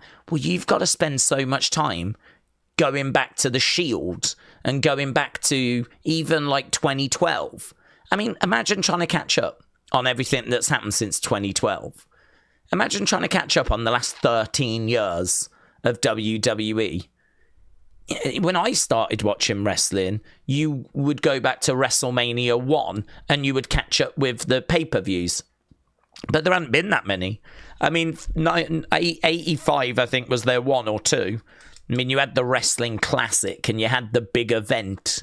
So, I mean, you had WrestleMania, Wrestling Classic, WrestleMania 2, big events, WrestleMania 3, SummerSlam's starting to come in. Survivor Series is starting to appear. Rumble appears. So, I mean, that was it really for the 80s. There wasn't much pay-per-view wise that you could catch up on, and there was nowhere to watch the TV shows. There was no way of watching primetime wrestling or any of that stuff. So, you know, when I first started watching, it wasn't hard to catch up. Now, blimey now. Think of all the pay-per-views you got to watch, and you've got access to all the old Raws, all the old SmackDowns. I don't know, man. I mean, you do also have all these channels, though, that are putting out all this amazing content, like Wrestle with Andy, that's putting out like all these documentaries that can help bring you up to speed, you know? I mean, I think that stuff's really important because if kids got the opportunity to sit down and just like watch it all firsthand now, because how many hours would that take? I wonder, actually, could I ask ChatGPT? I wonder if that could give me an answer. How many hours would it take to watch every WWE pay-per-view? I've never thought of asking ChatGPT that, but I want to know now. I wonder if it can even do it. I've asked it. It's got a white... Oh, here we go. Thinking. It's going to have to find the show length. That information has got to be somewhere on the internet, hasn't it? Estimating the runtime, and then it can very quickly add it together, quicker than I can. Browsing, finding, opening Wikipedia, looking for events by year. Here we go. This is going to be... I'm really interested in this. I hope it can do it. Estimating runtimes. God, I think I've asked it a real question here because I've never known it take this long to give an answer. Refreshing. Final count. Here we go. Ba-ba-ba-ba. Short answer. 1,650 hours. What is 165 hours in days? I can't work that out in my head. It would take you 69 days non-stop to watch every pay-per-view. That is non-stop, just going from one show to the next show, to the next show, to the next show, to the next show, to the next show, to the next show, to the next show. 69 days. 1,650 days. It would take about 69 to 70 days. If you watched 4 hours a day, it would take you 12 months. If you watched, that would be basically one show a day. It would take you 12 months. If you want, I can include NXT pay-per-views as well. So I don't even think that includes NXT. And it certainly does not include Raws, SmackDowns, or any of that stuff. Yeah, wow. Hard, isn't it? Hard. And it's never ending. It's just growing, isn't it, all the time? I mean, we just did another show that gets added to that flipping collection. That's good. I mean, look, it's ChatGPT. I don't know how much you can trust that answer, but interesting. Right, Keegan, shout out to you, said, I went to the doctor today. Vampire took my blood. Only joking. I had to get magnesium levels checked. I take pills for magnesium. Oh, never heard of that, but have I? No. Magnesium levels. No. I could believe it, though. You like Iron Man. You sound like Iron Man. But shout out to you. Sleazeboy, shout out to you as well. Very kind donation. We are just 12 minutes away, my friends. So Sleazeboy said, next time someone's attacked backstage, I want WWE management to question everybody. And when Drew is questioned, he could recreate the Basic Instinct interrogation scene because he wears a kilt. Okay, Sleazeboy. I think there's more of Drew that you are hoping to see than what I'm hoping to see. Yeah. I know that he is a Scottish warrior, but I do not need to see his sword. Yeah.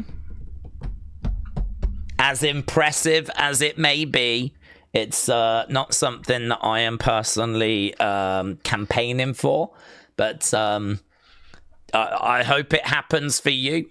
And I hope that I hope that 2026 brings you, I hope your dream comes true. I hope it brings you everything you're hoping for. there'll be some kids watching that won't know what that means, and we're not going to explain it. If you know, you know, and we'll kind of we'll leave it at that. But I'm sure it'd be a very impressive sight. Yeah, I'm sure it would be very impressive. Some people just give you that aura, don't they? And that's the aura that I get. So, Sleaze Boy, thank you. I mean, honestly, the clue was in the name, wasn't it? Joe said, I was only joking and I've learnt my lesson, Boomer. I know you was joking. He wasn't really. I know you was, but... And that your support is greatly appreciated. And it's clever, actually, because you've mentioned the Hall of Fame and you've definitely planted that seed now, you know? When we get round to the Hall of Fame, you know that people are going to be thinking about you. I don't know if they're going to vote, but they'll definitely be thinking now. So, listen, it was a clever move. I respect it. I respect the hustle. So, Joe, appreciate it, bud. Right, Carl said, I miss the days of Bobo Brazil against the Sheik. They were my favourites growing up, like Pampiro Firpo. Scared me to death. Well, I mean, I never saw any Pampiro Firpo. I know of the Sheik. I mean, that was not WWE, was it? Bobo Brazil came in, but I don't know that the Sheik did any work in WWE. What territory was that? Because he ran that territory, didn't he, the Sheik? But, yeah, I mean, that growing up, that would have been like territory stuff. So, really interesting. I love that. I mean, it's really great for me to sit and talk to people that watched territory wrestling. I mean, you got to remember I'm in the UK, so I had no kind of exposure to that. So, you know, kind of like... people, like, you'd grow up, you'd turn the TV on and it would be showing you the local wrestling. And of course, wherever you lived in the country, it would be something a little bit different. And so that is obviously the one that was closest to Carl. But you had, like, you know, WCCW. That wasn't WCCW. And that wasn't Florida, I don't think. And I don't think it was Mid-Atlantic either. So I would be interested to know, Carl, which one that was. But, yeah, look, any stories people have got like that, I'm always down for hearing. It was Big Time Wrestling. I never would have got that. Ohio, Michigan area. I even saw them live. Carl, what year was that, bud? Big Time Wrestling. Do you know, when I talk about the territories, I never talk about Big Time Wrestling, so I don't know much about them. Was that the one the Sheik booked? Did the Sheik book Big Time? Big Time Wrestling. I think there was a Big Time Wrestling in the UK, wasn't there? Big Time Wrestling was a promotion in New England. Oh, no, there's one in Detroit as well. Yeah, the Sheik was the owner from 64 to 80. Big Time Wrestling was in Detroit, Michigan. Professional wrestling debuted in Detroit in the 1920s. Interesting. Carl said Big Time. Yeah, what year was that, bud? I'd just be interested to know. World of Sport stopped in the UK and we've not seen it around. No, they brought it back, didn't they, for like a season or something. It had Will Ospreay in it, had Piper Niven in it. So they did bring it back for like a season. But yeah, I mean, wrestling in this country largely died when that went off TV. And millions of people used to watch wrestling in the UK. Big Daddy, Giant Haystacks, Mick McManus, all those kind of people. But yeah, when that went away in the 80s, that was it. There was nothing to replace it, and nothing has replaced it since. Alls we've got are things like Rev Pro and Progress Now, which don't have any TV deals. So they are indies, and they're, you know, decent sized promotions. I mean, if you're in the London area, you've definitely got options for going to watch live wrestling. Good options as well. Rev Pro are good. Progress are good. I've got a lot of time for those promotions. Pro Wrestling Eve as well. And, you got others in Scotland and Northern Ireland. Like, there's a few dotted around the country. But, we really do miss, like, a regular British wrestling show on TV. I think that's a real shame. I don't know if there's something not buried away on the cable channels. There's not one that I'm aware of. But, I agree. It's a real shame that we don't have... it kind of feels like we had a rich history of wrestling that kind of got thrown away in the 80s, and we just never brought it back. It's got in, honestly, a whole industry just sort of like thrown away. Haystacks Calhoun, Wild Bill, Fred Curry, Stomper, says Carl. These some of the names, were they? It was around the early 70s. Oh my God. Imagine that. Carl watching wrestling in the early 1970s, watching big time wrestling. It's such a window into a world that I just know so little about. And I'd imagine a lot of people know little about. I feel like there's probably loads of stories and feuds and all that kind of stuff. Like, really interesting. Really, really interesting. Can't work, sadly, out of time, but I would love to kind of dig into that a little bit more in the future. Steffi Girl said, I used to go to the WCCW at the Dallas Sportatorium. Oh my God. Want to talk about absolutely iconic wrestling venues? The Dallas Sportatorium. Abdullah the Butcher gave me nightmares. I can totally understand that. Totally understand that. What a legendary, scary wrestler he was. I mean, he had the size, didn't he? I mean, his matches were brutal, bleeding, and just completely unhinged. I think unhinged might be the right words. Oh, very good. Can you rank these favourites in order, said Harry? WrestleMania, SummerSlam, War Games, Rumble. Okay. I'd have War Games at the bottom. Not a big fan. I used to like it, and I think it can still be better, but there's a couple of frustrations I've personally got with it. I don't really like the having people come down, and then it's not until everyone's in the ring the match starts. Not a big fan of that. I feel like, what's that for? What's that about? I feel like we've just wasted 20 odd minutes. I don't mind the people coming out the shark cage thing. That feels a little bit Royal Rumble-y, where you don't know who's coming down to the ring next. I don't mind that. But the fact the match doesn't even begin until everyone's in, that just seems silly to me. And I don't like the fact there's not a roof on it.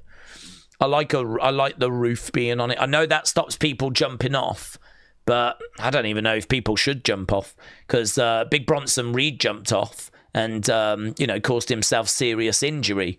And to be honest, a lot of the times people jump off and the move looks okay. It looks okay. They jump off and do a moonsault or something, land on a load of people, and you go, whoa, and then that's it. We all move on with our lives. I think I'd turn up how brutal the match is, to make the match more brutal, get more blood, more like brutal moments. I think it should be the most brutal match that WWE has. Whereas, I don't know, it just seems like we'd much rather do like some silly bits and whatnot. I don't know. War Games, definitely bottom. Then what were the other options? SummerSlam, WrestleMania, Rumble. SummerSlam next. It's basically a poor man's WrestleMania. Still a massive show, but it lives in the shadow of WrestleMania. It doesn't have the fun of the Rumble, so that would be next. Then it's Rumble or Mania, and that's hard, isn't it? Because Mania is where you get the moments. Mania is the grandest stage of them all. But honestly, people just love the Rumble. Like, it's got to be one of the most popular because of the fact you could have surprises. The only thing I would say is I think the surprises can be underwhelming. I think if you look at a lot of Rumbles, the surprises are actually a bit... We always have these high expectations, but they don't always get met. There's quite a few times you'll have people at the end going, that was a bit of a mid-Rumble. That wasn't very good. I was hoping for more. I was hoping for better than that. They only had one surprise, or they only had two surprises. You get that quite a bit now. So I think the idea of the Rumble can be better sometimes than the actual Rumble. So I'm going to put Rumble at 2. I'm going to say WrestleMania at 1. Because WrestleMania is normally where you get the big payoffs, normally where you get the big moments. My favourite match took place there with Shawn and Undertaker. I know a lot of people love Stone Cold and Brett. I mean that, that could be the best match in WWE history. And if you think about like the Stone Cold Rock matches, the rivalry there, they faced each other 3 times. If you think about and that all at WrestleMania, if you think about Stone Cold Rock, you think about John Cena Rock, or you think about that amazing moment with Hogan coming back and The Rock, or you think about Hogan Andre, or you think about how many times people have spoke about how important WrestleMania 1 is, and how like that had to work. Yeah, I think it's got to be Mania at 1. As much as I love the Rumble, I think it's got to be Mania at 1. Okay, I've pressed play because it's time to go over to the show, and it is live on Netflix now, kids. Here we go. I've got the then, now, forever, together, forever, together. How do I get sound? Where the flips the sound? There it is. Bryn said, 1 year. Love you guys so much. Thank you, Daze. Thank you, Bryn. Love you too, Bryn. And I look forward to you coming on Wrestle Feuds in the future again. Okay, Showdown. Last week. So we are up and running. I don't know what am I going to do with flipping commercial breaks. Oh, Jesus. Am I going to have big problems with commercial breaks, am I?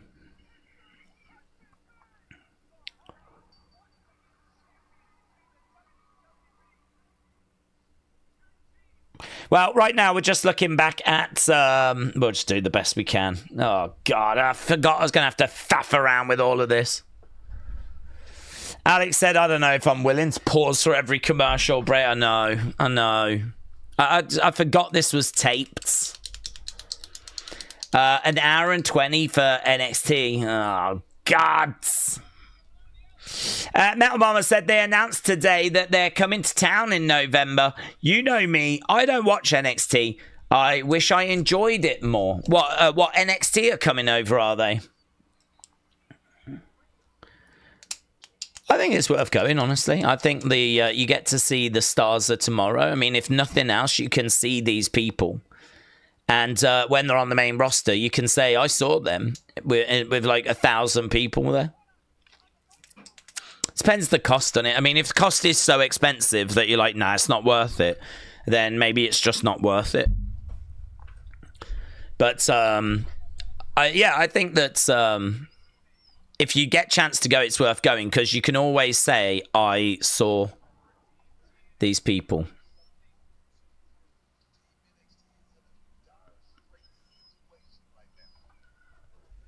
Before they were on the main roster. Yeah, it depends on the cost. I didn't get to Raw because of cost. But if it's not too much, then I might have to go, says Metal Mama. It's because they're coming back from Australia. Yeah, apparently a lot of the production team are in Australia. I don't know why. I thought that NXT had its own production crew, but yeah, apparently that's the reason. My last live show was 1984, said her. Was it really? Was it that bad? Okay, there is Lola.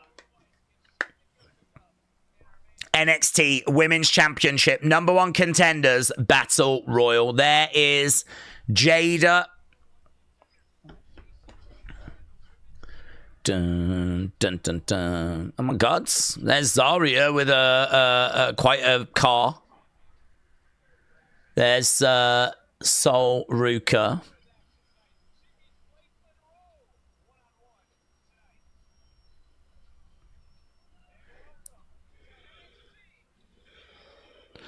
Okay. I don't know what we're going to be starting with. All ego sign. Grey Graps sign. Okay, we're kicking off the show with Ricky. Yeah, man. Champ in the house. The champ is here.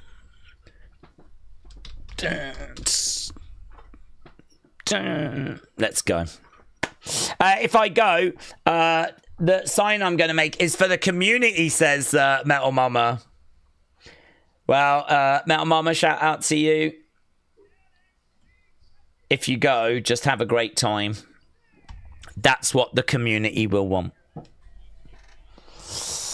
I am going for Miss Parker for the Battle Royal, said James. Suzanne said, I didn't see the results. Yes, keep spoilers out. I did not see the results. I'm not interested in the results. I genuinely don't know them. I have absolutely no flipping idea. Ricky Saints. In the ring. There's a TNA sign in the crowd where someone was really confident when they did the T. And then they lost confidence when they got to the NA. I think they sort of felt like they'd gone a bit too big with the T. There's also a woman in the crowd that's like, seen her dancing away.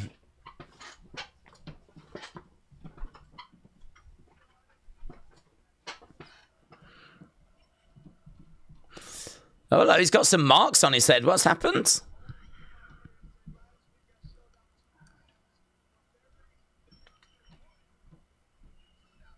Well, this was recorded straight after, wasn't it? So he's probably still banged up from the match, isn't he? Here's me going, oh, what's happened?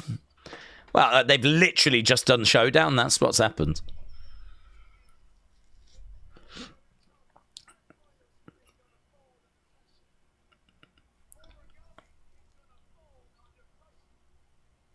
So he's talking about Trick Williams.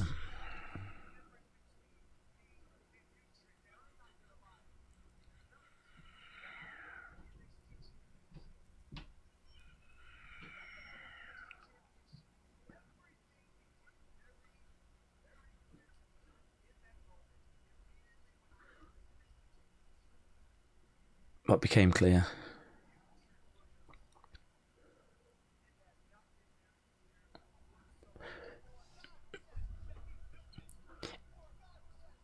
Okay, so he's talking about Trick, so it feels like he's going to have a feud with Trick now.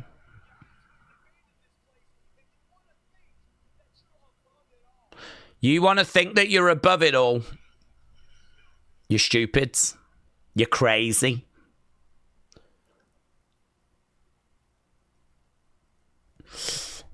If it's not good, then I'm going to report an account and the SWAT team will be at your house, says Brony. Plum Girl said, last year at SmackDown, I had Daze in my ear whilst I watched the show. I couldn't handle not having commentary, says Plum Girl. Plum Girl, shout out to you. That sounds like a nightmare.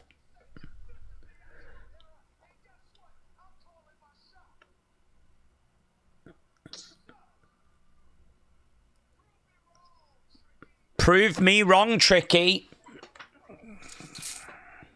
Well, he can't come out with the TNA title, can he? At the time of recording this, he was TNA champ. There he is.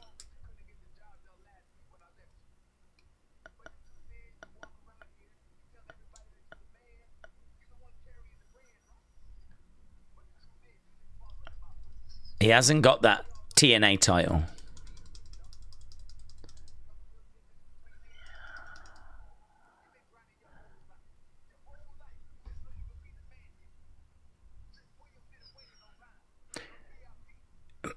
Trick Williams didn't wait in no line. I'm VIP.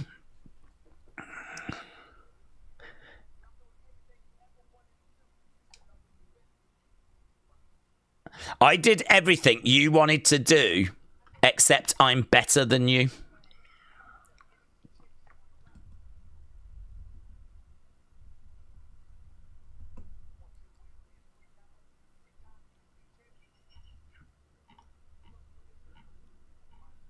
We're going to do this on my time. Okay. So he didn't have the TNA title there.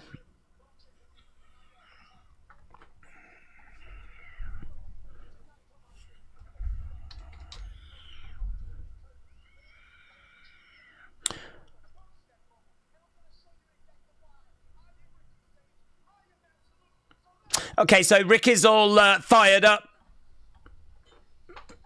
Da-na-na-na-na-na. So Rick is fired up. He calls out Trick. Trick appears on screen, but we don't actually get anywhere. Bit of a flat open, maybe. Da-na-na-na-na-na. So he wants him at Halloween Havoc. Don't know if he's going to get him, but we're backstage. We've got Leon, we've got Javon.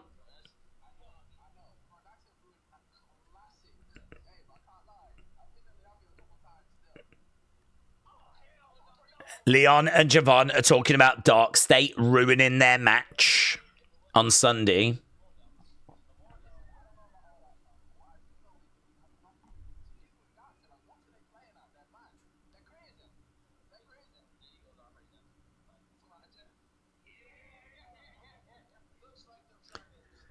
Okay, here's the Hardys.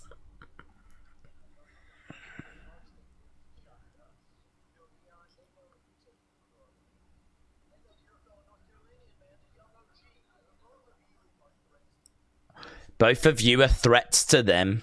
Dark State attacked you to get to us.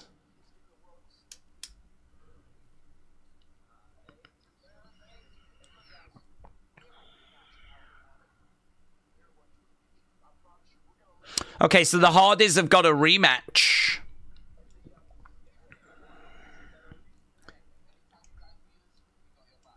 So I'm guessing it's them against Dark State. Halloween Havoc.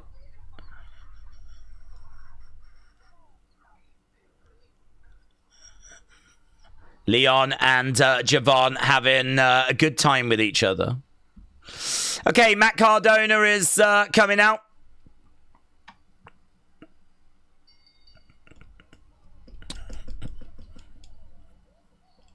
I heard that, says Matt. Crowd are excited.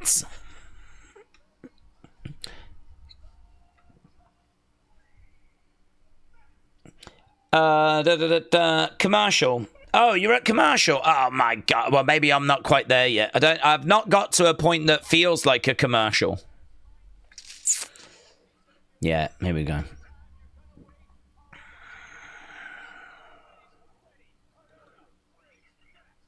Okay, I think I'm at commercial now. I was probably about 30 odd seconds behind. Oh, damn, that NXT Anonymous footage is next. Oh, I knew I shouldn't have shown it earlier. Bit of a flat. I really thought that open was a bit flat. I mean, I suppose they had to be so careful, didn't they? Because they can't really show him with the belt, and they can't really talk about him losing the belt. They couldn't, Ricky couldn't make fun of the fact that Trick had lost the title, because at the time of recording it, he hadn't, even though it's aired after he has. So maybe that got a bit in the way. Perhaps it would have been a bit better if it was live and they could have just got into things a little bit more. So yeah, open was like Trick Ricky. I mean, I'm down for that as a match. I'm not down on that. Hard is saying Dark State attacked you to get to us is a bit weird, but I don't really buy that. But whatever. Yeah, I don't know. So far. But Ricky isn't doing it for me, says Brony. Josh Briggs is going to beat Matt Cardona. I know it, said Alex. James said Matt Cardona's making his WWE debut. Monday night Raw and NXT on a Tuesday night. Wednesday, Evolve. SmackDown on a Friday, yes. Don't forget, tomorrow we do have Evolve. And it's going to be a big, big show. It's going to be a big, big show. We've got both of the titles defended. Men's and women's. And I think isn't Brooks Jensen in action as well. So they've been building towards this for a few weeks now. So Evolve tomorrow has got both the titles being defended. Little bit of concern that Evolve might be going, obviously, with all those ID releases. So fingers crossed not. I do enjoy it on a Wednesday. I didn't realise this was taped, said Jake. Yeah, sucks, done it. Sucks. Daze is behind because he's way behind, says King Yeti. King Yeti, I hope you're well. Mosey, hello. Matt Cardona is over as hell in NXT, said Alex. At least when he's facing Josh Briggs. Well, I think he's over with, like, the IWC. And I think at this level, the IWC has got quite a loud voice. I mean, you've really got to be into your wrestling if you're watching the WWE developmental, you know. And a lot of people in the IWC are really into their wrestling, so he's definitely got support here. Whether that support would translate and carry over to the main roster, I really don't know. Back from commercial. Okay. We are back. I'm going to skip forwards. Have you got the NXT Anonymous clip right now? We've already watched this. So, Jordan and Kalani arguing away.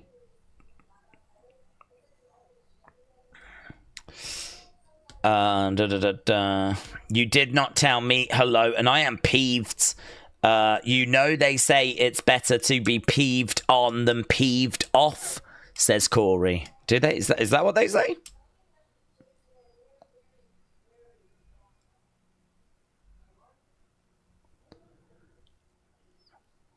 Only reason you're champ is because I made it possible. See you in the Battle Royal. So, Kalani Jordan feels like it's happening. Chelsea Green has tweeted, finally. So, Chelsea is pleased to see Matt, obviously.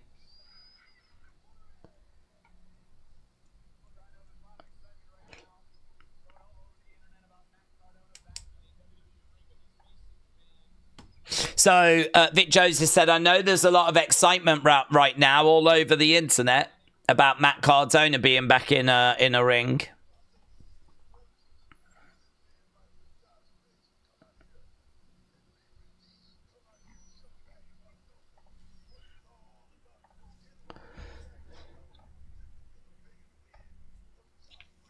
To get a win over Matt Cardona could be the biggest win of his career. Now, let's have a look, shall we? I have not seen Matt Cardona wrestle for years. I really don't have any idea like what we're dealing with. Kick coming in. Loud boos. So Josh Briggs getting boos. Shot coming in. There's Matt Cardona chants. Does woos? Does he still do the woos? I wouldn't imagine he does. I think he's put some distance between himself and Zack Ryder, hasn't he? Going through the ropes goes Matt. Briggs goes down. Cheer there by the fans. Kick coming in there by Matt. Gets back in the ring. Briggs goes back to the corner. Matt's up. Throwing some shots down. Briggs pushes the legs Cardona. Cardona goes crashing down to the mat. Kader said that Zack Ryder is dead. Right now we're stomping away.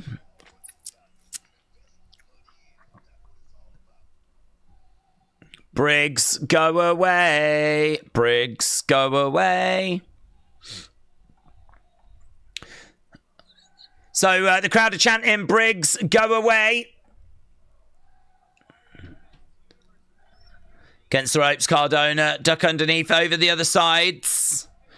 Down goes Cardona.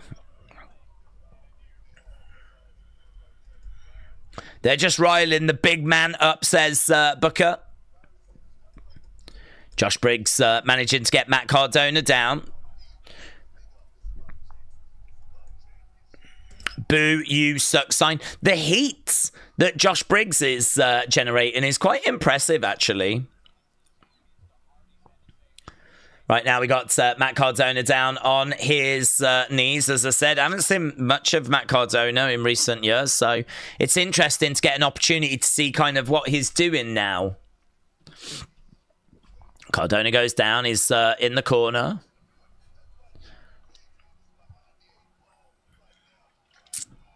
Briggs backing up. Is he going to deliver a big boot? Charging in. Cardona's up. Dumps Briggs to the outsides. Cardona against the ropes.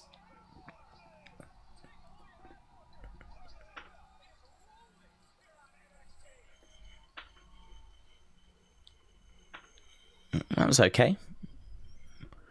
I suppose it was better than a suicide dive. He kind of goes over against the rope, hangs onto that top rope and like flips over the top.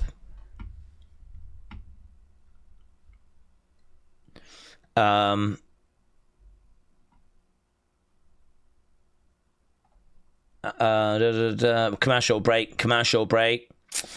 Hello, lovely people. AB, hello. Shout out to you. Steve said, there's just something about Briggs. It's just off. He keeps trying things, which is good, but nothing has landed quite right from a character perspective yet. Yeah, I mean, what I will say is he is getting some good heat here, so maybe we can find a way forwards. As you said, he's getting some good heat here. Daze, what do we think about the Elimination Chamber in Chicago? I don't mind it. I think Chicago's fantastic crowds. So Elimination Chamber is on the road to WrestleMania. Got to think that means some good things for Punk and maybe AJ Lee. I mean, I think we would imagine both of those being at WrestleMania anyway. So I think it's good. Yeah. I mean, I'm way more into it being there than Australia. I mean, no offense to my Australian friends, but I think we've just done a show in Australia, and I don't really want too much faffing around going international on the road to WrestleMania. I didn't even like the European tour before WrestleMania. We shouldn't even have come to the UK before WrestleMania. To me, like, let's stay in America. Let's build to WrestleMania. Let's, really focus on the stories. Let's not worry about flying halfway around the world or flying to different countries and people being out their comfort zones and all that kind of stuff. Sleeping in hotels and, all this kind of... Let's focus on the stories, the builds. Let's, make them as big and as exciting as possible. And I feel like the best place that you can do that is by staying in the US. So, yeah, no, I'm for it. Did it get announced for Chicago? I don't know if it's been announced or if it's just rumoured. I think at this stage it's just rumoured. Metal Mama said, I almost want to skip NXT and just go to Chicago and save up for that. I would love to see AJ and Punk. I just live a few hours from there. Oh, really? You just only live a few hours from Chicago? That's cool. I didn't think people cared enough to boo him, said Glockness. Joy Maurice, hello, my friends, said, good day, Daze. Not NXT related, okay. But somehow I don't believe anything that is said or any action from Seth anymore after that lying fake injury. Yeah, well, you're not alone.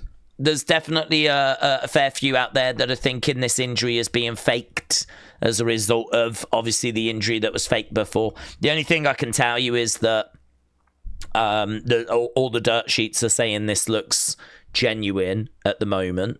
The belief is that he's having scans and that he might require surgery and all of this. If that is true, they're going to have to vacate that title quick. So you might get an answer real quick. Because if he's faking that injury, doesn't make any sense for him to be forced into vacating a championship. I don't see any way that he'd be faking an injury which results in him losing the world title. So if they do take that world title off him, that to me is confirmation that the injury is real. So I'm under the belief it's real, and we might get confirmation of that really soon. Okay, I've got Briggs with a big boot. Matt Cardona over against the ropes. Briggs going for the cover. 1, 2. Shoulder up there by Matt Cardona. Yeah, again, you'll have to let me know if we're kind of there or thereabouts. I don't mind being a few seconds behind. Right now we got Briggs. Looks like he's got something in his eye. He was just like checking his eye there. He's getting up to his feet. Matt Cardona is down. Briggs is standing over Matt. Briggs is having a few words as Matt Cardona gets up to his feet. Throwing hands right now.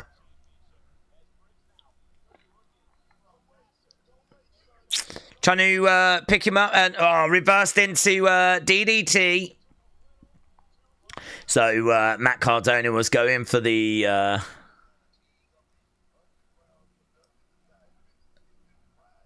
well, he managed to reverse it actually into the DDT.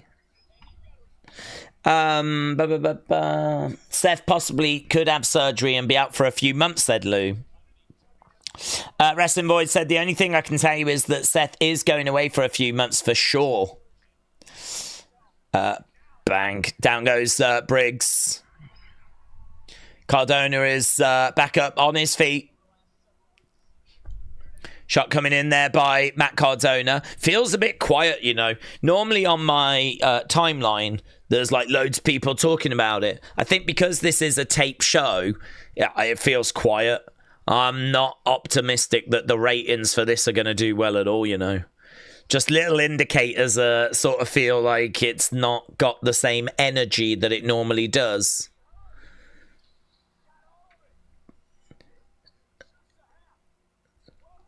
One, two. Matt Cardona almost getting the win. If the injury is legit, does he return before WrestleMania? Well, we don't know. If it is legit and it is the shoulder, then I think Wrestling Observer was saying 6 to 12 months. So that means even best case scenario would take us to April. So I would say no, to be honest. But you know that wrestlers have this great ability to recover quicker than expected. But I mean, if it really is 6 to 12, it would have to be best case scenario. And even then, it would have to be quicker than best case scenario. I mean, it's middle of October now, so 6 months would take us to the middle of April. I mean, I think that is literally the weekend of WrestleMania. One, Briggs with a choke slam, shoulder up there by Matt Cardona. Will Punk get the belt, said Scottish Nightmare. I would think he would probably be favourite, but I mean, I think you'd have to have Bron Breakker in the mix as well. I think that Bron Breakker, you know, they're trying to build him up as a world champion. You might just have to get to the point where you go, let's put the belt on him and just go. I mean, look how quick we got Stephanie to a belt. Look how quick we got Radio silence. Kick out by Briggs. So Briggs went to use that chain again. But Cardona... He's got a couple of nice signature moves, Cardona. He's got some good selling. And he's got some nice signature moves. Cardona does not look out of place in NXT. Going up. Oh, powerbomb by Briggs. Briggs powerbombs Cardona.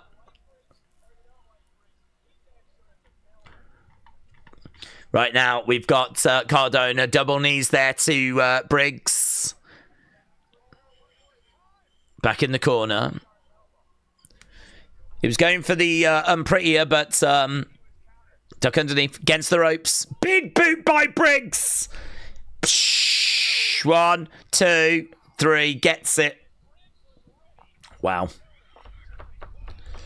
I'm about 10 minutes ahead of you. Yeah, I've been pausing because of America, but I'm trying to stay in sync with America, but might be a losing battle tonight. I'm not sure. But all we can do is do our best.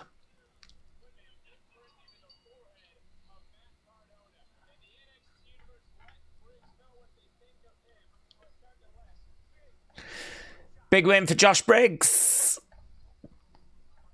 Okay, we're backstage. We've got Lyra Valkyria wearing a Tatum Paxley shirt.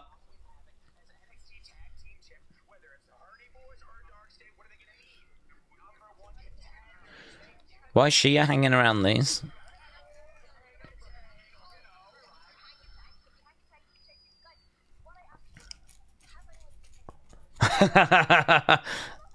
Oh.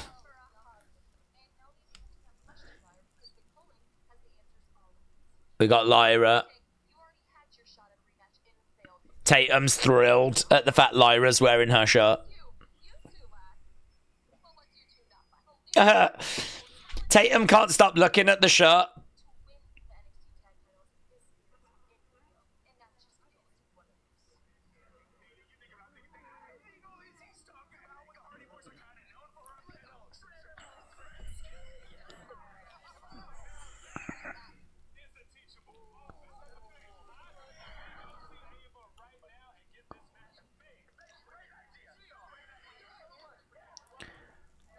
Okay, they're all off to try and get tag team opportunities.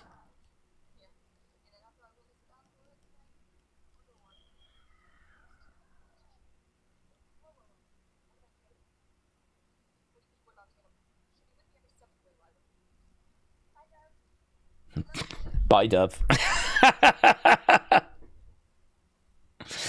You're a spooky man, she just said to Sean Spears. Bye, Dove. There we go.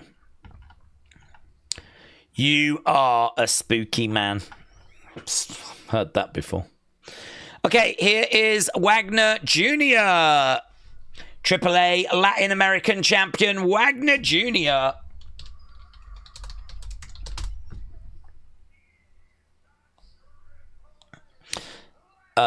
Who's he? I can't remember who he's taking on. Is it Ethan?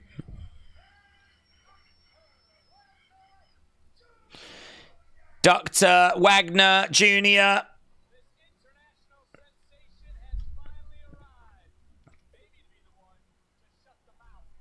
Oh, it's Lexis King. Lexis King. I've got a feeling that Ethan's going to make his presence felt, though. Okay, I've got a fatal influence thing. Have you guys got a fatal influence thing? I don't know if we're at commercial break.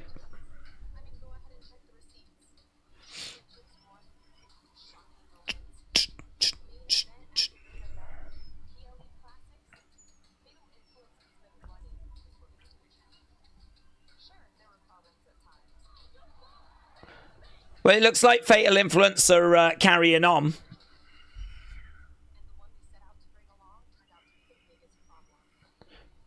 Commercial break. Oh, right, I'm paused then. I've paused. Okay. They eat all the pests that annoy me, says William. William, shout out to you. Not joining ICE. What the hell, said Akeem. I feel like I've walked halfway into a conversation. Brody said this week and next week's NXT rating is going to be lower than usual. This show is taped, and next week they go head to head with the first game of the NBA. That's going to suck. Ba, ba, ba, ba, ba, ba, ba, ba. People talking about blocking each other. It's good to see that sense of community really kicking in. You remember how we were talking about we're such a close community? I'm going to block you, you absolute son of a... First it was Briggs, now Lexis. What is HBK doing? Do they not want people to watch NXT, said WrestleRants. It's... can someone tell me if Daze is going to be streaming EO's Japanese Marigold match, said Armando. Daze doesn't know, actually. When is it? EO Sky. Where do you even watch Marigolds? I mean, Daze is thinking probably not, but I am actually really interested in watching it. She faces Mayu on October 26th. What's that? What date's that?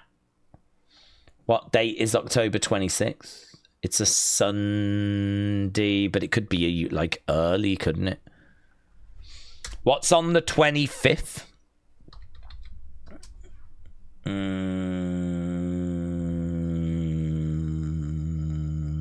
UFC. Depends on the time, because it might be up against... I think... isn't it Halloween Havoc?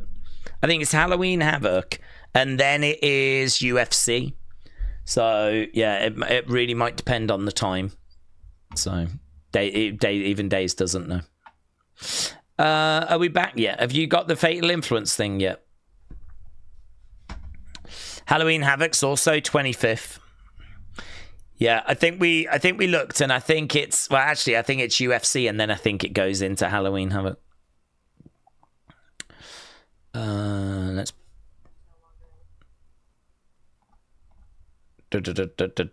We've got to be coming back soon. We've got to be. WWE-wise, it's a tie between Undertaker, John Cena, Hardys, says Keegan. Is that for your favourite? Halloween Havoc on the 25th. I was just trying to throw something, says Trini. We're back. I thought we was. I was waiting for someone to say we're back. Okay, right. Fatal Influence. They were just saying that their big letdown problem was Jasmine, and then I paused it.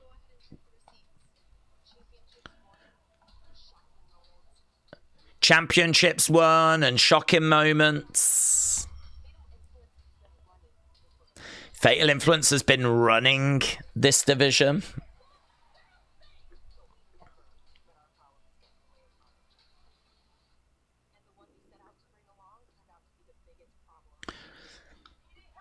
There. Luckily, that's no longer an issue.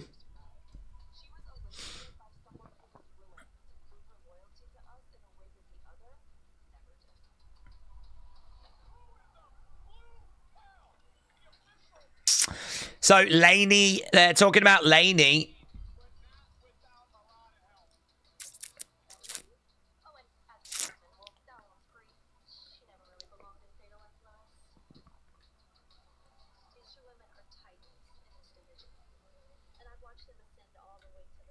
Looks like she's going to be in.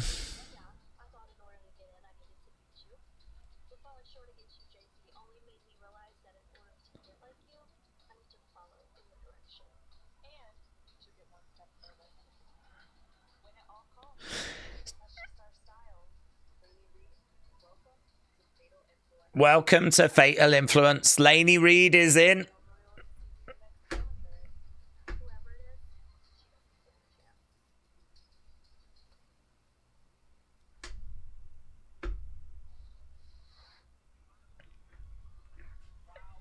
Well,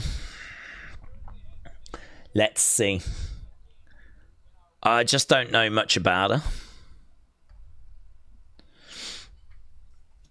The big question is, what does this mean for the entrance? That's the big question. What does this mean for the entrance?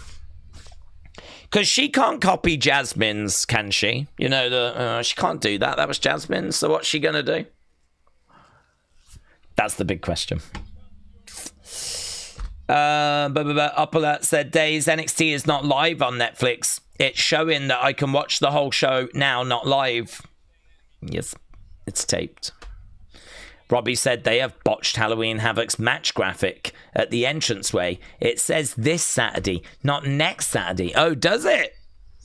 Does it? Oh, that's a little botchy botch, isn't it? Right, we are underway with Lexis and Wagner. Let's go.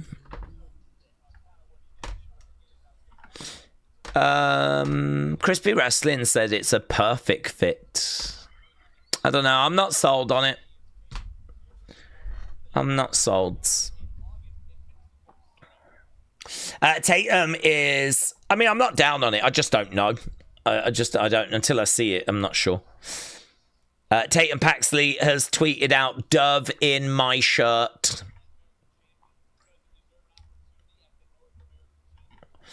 Ricky Saint sends another message to Trick Williams after challenging him to a match at Halloween Havoc. What's that?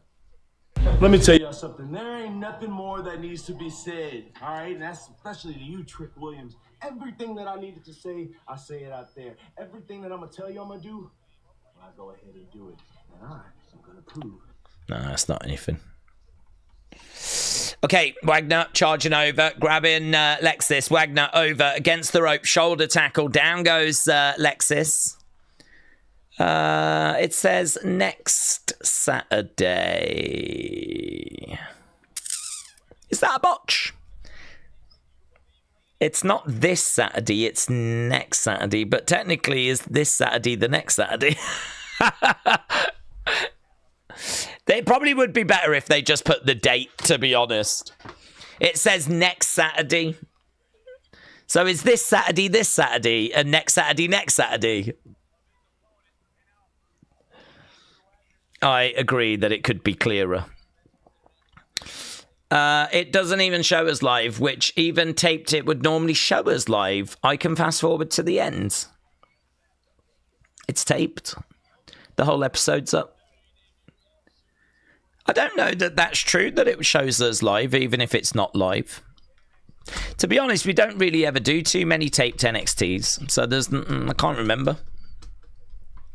But it's taped, and I know the whole episode has been put up. It got taped last week. Chop coming in there by Lexis. Brony said, Blake Monroe should be champ. Brother said, the show's felt pretty lengthy, and we're only 40 minutes in. That's probably not a good thing, though, is it? Here's Wagner Jr. To be honest, it's a hard one to score this because it's taped. So, do you know what I mean? It's a hard one. Like, it kind of feels like it's okay. Tilt-a-whirl, backbreaker. I just read a comment that said the Vision should have a triple threat match with Heyman on a pole, said Billy. Mosey said, I guess if it was this Saturday, it would be this Saturday, but because it's next Saturday, that's why they're saying next Saturday. I'm with you. But you do need to understand this Saturday, this next Saturday, and the whole terminology, don't you? Okay, 40 minutes in. And a bit skippable, to be honest. It feels a bit skippable. The Mo. What the hell was that spot from Lexis? Even Vic said, what was the point of that? I would love to offer my services to Blake Monroe, says William. Keegan said, I have not nice words for Becky, none that I can repeat. Brony, hello. Total runtime is 55 minutes. Oh, it's longer than that. It's longer than 55 minutes. I think it's an hour and 20, isn't it, tonight? Opala said, I have proof. I've sent you a tweet. I can fast forward to the ends. Opala, are you okay? Upler, is everything okay? I feel like there might be some mixed communication or something. I hope everything's okay. You haven't gained any magical powers that you can like fast forward through time. It's a taped show and they uploaded the whole episode, so you can fast forward through it this week. Thank you for providing evidence, but it's taped. If you check the tweet, you called me a liar. I don't think I did. I'm pretty sure I didn't. Because I know it's taped. We had like a conversation about it. I keep having to flip in pause so that I'm in sync.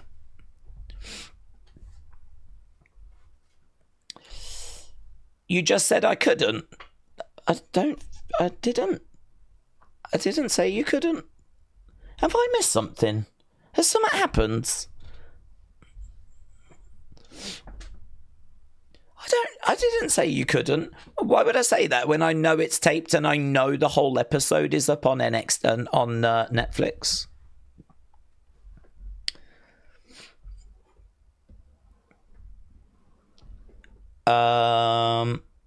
Should I say fast forwarding on? This is an unusual conversation, says Glockness. Well, all I know is that I've paused because I'm waiting to go back as soon as America is back.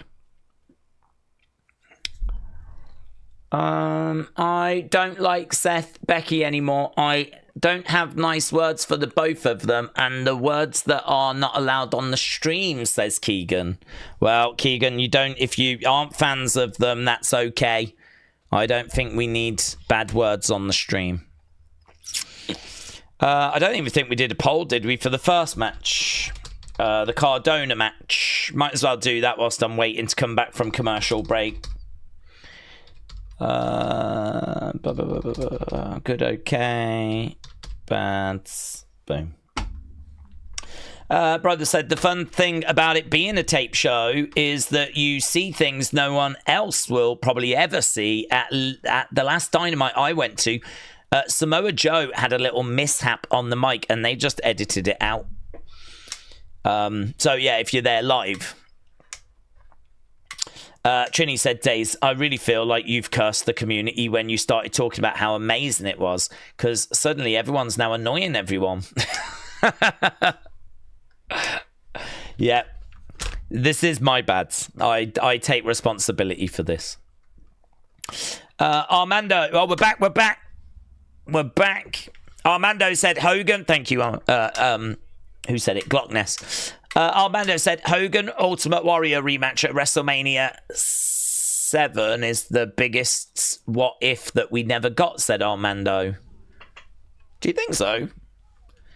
Is that bigger than Undertaker Sting or bigger than Ric Flair Hogan?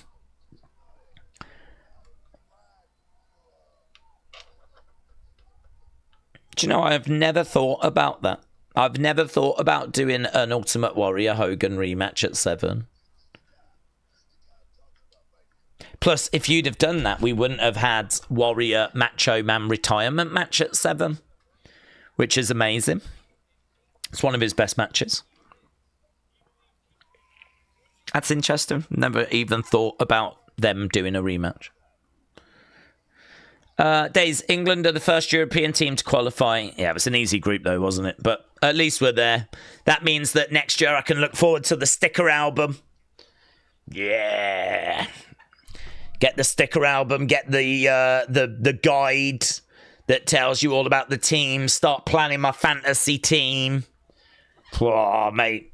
Can start thinking about what the shirt's going to look like for the World Cup. Oh, that was a bit weird, wasn't it?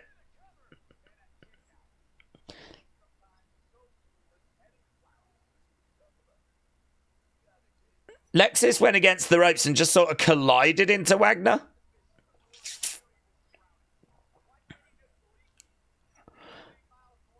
So Wagner down.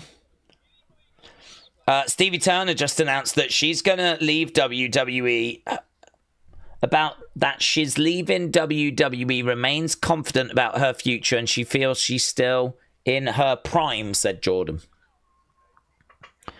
Dragon Screw. Jordan, shout out to you, buds. Dr. Wagner is down. Trini said, I'm such a lover, not a hater. I live in the Caribbean. My husband is English. My side piece is American. And my wife is Canadian. I'm worldwide. You're blooming busy. I know that much. Kick coming in there by Lexis. Wagner being kept grounded. I don't even know. I mean, honestly, I don't even know that I need to do a talking points video for this show. I mean, what the hell? I mean, like, Laney Reid joined.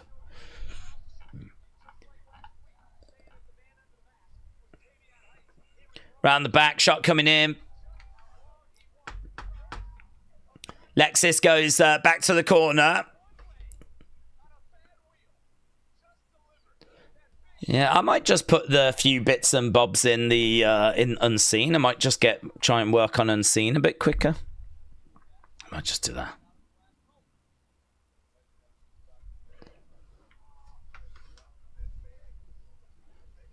Okay, right now, Wagner backing up in the corner. I've kind of given up on the show, said Brony. We're out of sync, and the show so far just hasn't been good. I can understand that. It's always a challenging week when it's taped. I forgot that it was taped.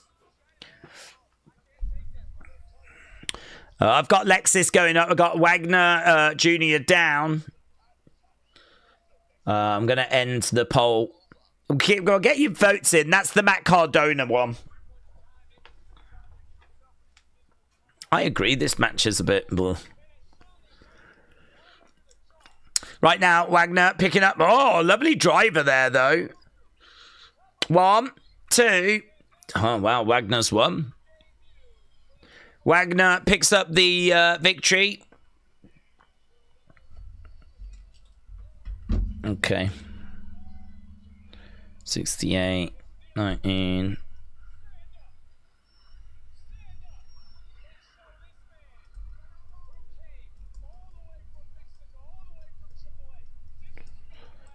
Okay. Stand up, says Vic Joseph. For Wagner picking up a big victory. Surely we're going to see Ethan. Ethan's had an issue with Wagner Jr. for quite a while. Here we go.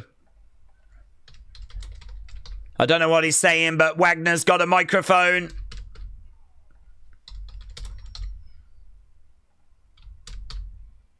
Here's Ethan. Ethan's coming out. Ego. And I kill him with a smile. Ego. Okay. Wagner.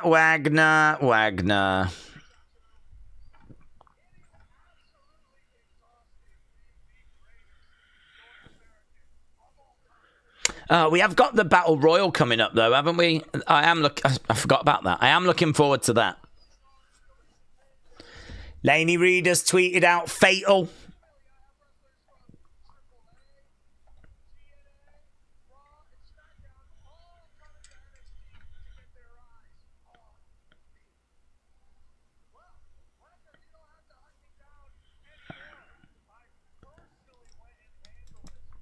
Okay. Halloween Havoc.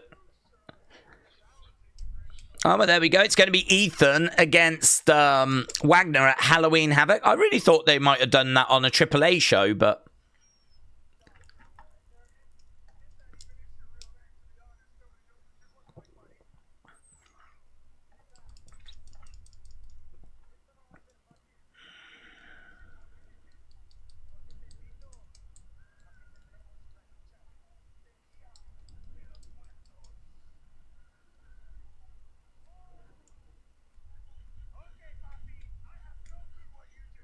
I have no clue what you just said.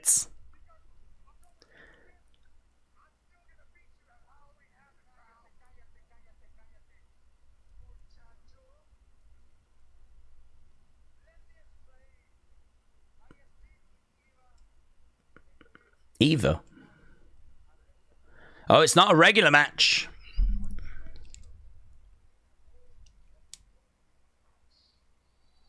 What's that? What's a Day of the Dead match? It's probably just a street fight.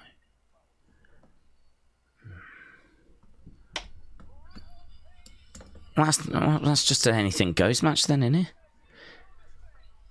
That's just a no DQ match that we've just called a Day of the Dead match.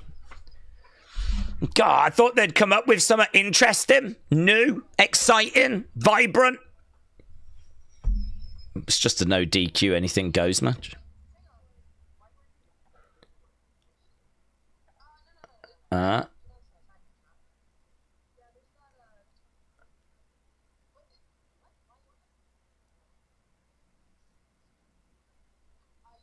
Are you serious? How many titles do you need? Yeah. It's disrespectful. She's got 2 belts and she wants another one. Okay, are we at commercial break again? Are we at commercial break? Yeah. Glock Ness, thank you. Are they going to have Psycho Clown at Halloween Havoc? Because that would make sense. They're undercover, but that would make sense. I mean, they very much could do. He might come and help Wagner Jr., but obviously there's been no words of that happening. Wrestling Russ said, please put Soul in something better. Maybe make her a solo act. Day of the Dead match. It's a new way to say, like, buried alive, ? It's just no DQ in it. It should be in a graveyard, said Brian. That could be fun. That could be fun. James said, Matt Cardona should be IC champ for the next year. Well, I mean, he's not even a regular in NXT at the moment, so I don't know that they are going to bring... I mean, you know that Chelsea's going to be banging on backstage about bringing in Matt Cardona, but I don't know that Triple H is a big fan, to be honest. I don't know. I mean, listen, he could have brought Matt Cardona back at any point since taking over from Vince, and he hasn't.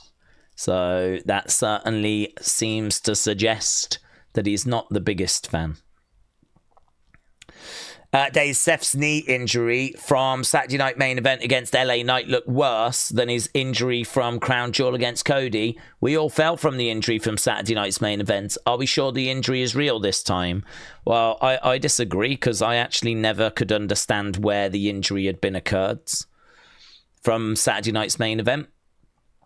Because he flips back, lands on his feet, and then he goes, oh, and like sells it. But there was nothing that was obviously wrong with the injury at Saturday Night's Main Event. There was no awkward landing. It's not like he landed and his leg buckled or anything. So I'd have to disagree with that. I don't think what he did at Saturday Night's Main Event looked bad. I could never quite find or identify. There was even people saying, no, you're looking at the wrong bit. It wasn't when he came off the rope and landed in the middle. There was actually a spot just before that he did the injury on. So there was even people saying, no, it's not that. It was this thing before. And I remember seeing like a debate about it as to, you know, where the injury had actually been occurred. This one, I think you can see a bit more that when he does that coast to coast, he puts his arm down. But I have just said on the members stream that, yes, he could have done damage there, because as he's landing, his whole weight is going onto his arm, and you can even see it all being compacted as he lands on it. You can see there's an impact. But, you know, I've done like wrestling in my bedroom when I was a kid, and I've, you know, landed awkwardly and, you know, had no issue.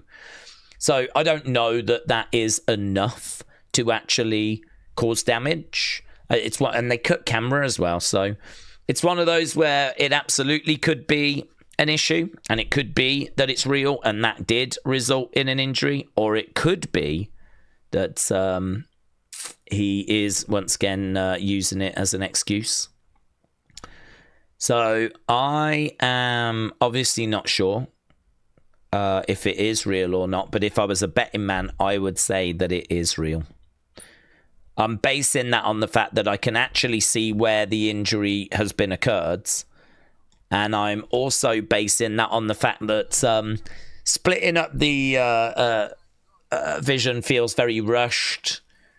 You're not going to be able to get away with this too long, because if that is a real injury, they're going to have to vacate real quickly.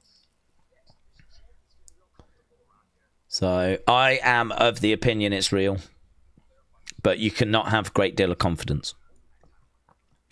Okay, we've got Stacks now approaching Leon.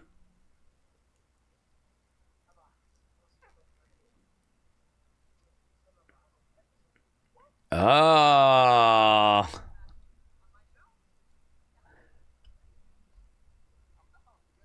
Santino just asked, could his future son-in-law get a title match, though? Oh, my God, that's brutal. What the hell's going on? That was a loud sound. Oh, Trick attacking Ricky backstage. That was a hell of a commotion. Okay, here's Blake Monroe. So we're at Blake Monroe now. Well, we had a few bits that went down there. So TNA X Division Championship will be defended next week. Leon Slater takes on Stacks. And I can't see any way that Leon Slater is losing that championship next week. Okay, here's Blake.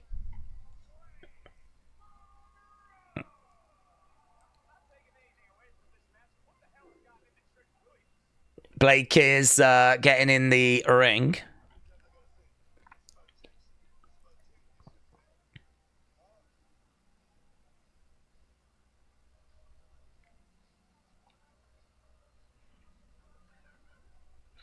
Okay, so Blake's in the ring. She's going to be taking on, I think, Zaria.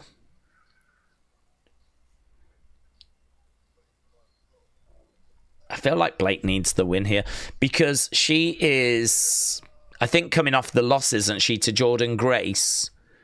Zaria is a beast, but she's a beast that's going through a bit of a story at the moment where she is frustrated, angry, feels that Soul is just taking all the belts, feels like she's in the shadow.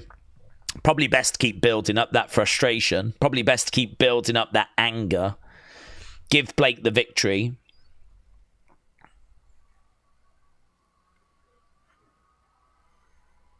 Here's Zaria. Right. First match got good 92. So people weren't really blown away by Cardona, Josh Briggs. I thought it was okay. I thought it was all right. Our second match was Wagner against Lexis. We'll try and get a few more votes, get to 100. Okay, we've got 1 hour left to go. 1 hour left to go. Zaria has made her way down to the ring.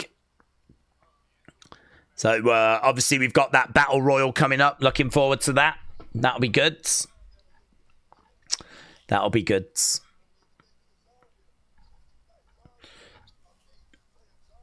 Right. Weren't the Wyatts feuding with Psycho Circus, or did that fall apart? Do you know, I saw a tweet the other day. that said that that match was off. But then there was another tweet that came out that said, scrap that. Apparently the match is still on. So it's kind of left me confused as to where we are with it. I have not seen any new graphic or anything in relation to that match for quite a while. So, yeah, I don't know. It does feel like a bit of radio silence, to be honest. Right now, we got Zaria trying to grab Blake. Blake, duck underneath, against the ropes. Grabs the leg. Zaria looks at Blake. Let's change this over. Blake versus Zaria. It's a good match, this, actually. I like this. Both of these are really... Neither have made it to the top, but both are really promising prospects.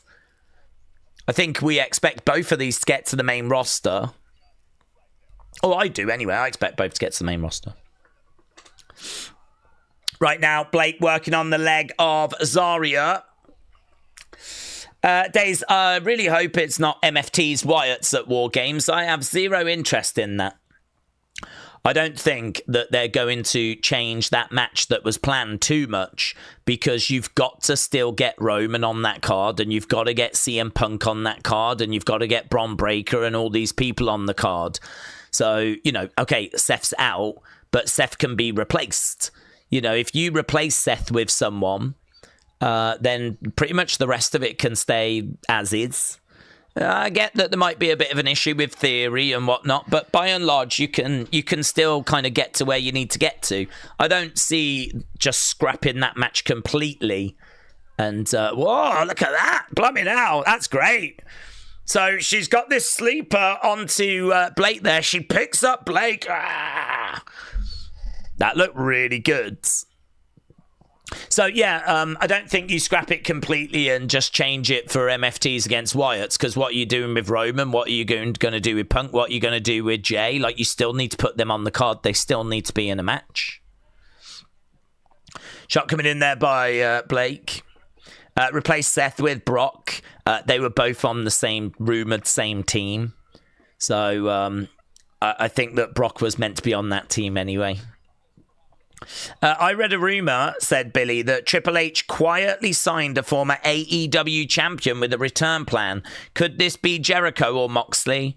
Well, I mean, I don't know where you read that rumour, but I think if it is true, then I would expect it to be Jericho. Days with Zaria, she could get to the main roster, and we might get a Zaria tag run. I see what you did there. Very good. Rhea and Zaria. I got you. Restaurant said Mariah May definitely needs the win, but they are doing Zaria no favors the longer that she stays with Soul. So just split them already. Yeah, I think they are building to that. I feel like you can see the frustrations. I feel like you can see that she is getting frustrated and angry, and you know, I feel like we've started the split. Right now, we've got Blake keeping Zaria down. Blake really taking it to Zaria, and you know, Zaria's a tough challenge to get past. She's powerful. Blake has got her work out here. I'm probably most, out of the matches we've had so far tonight, this is probably the one that I'm most interested in. Shot coming in. Zaria on her feet as Blake's chopping away.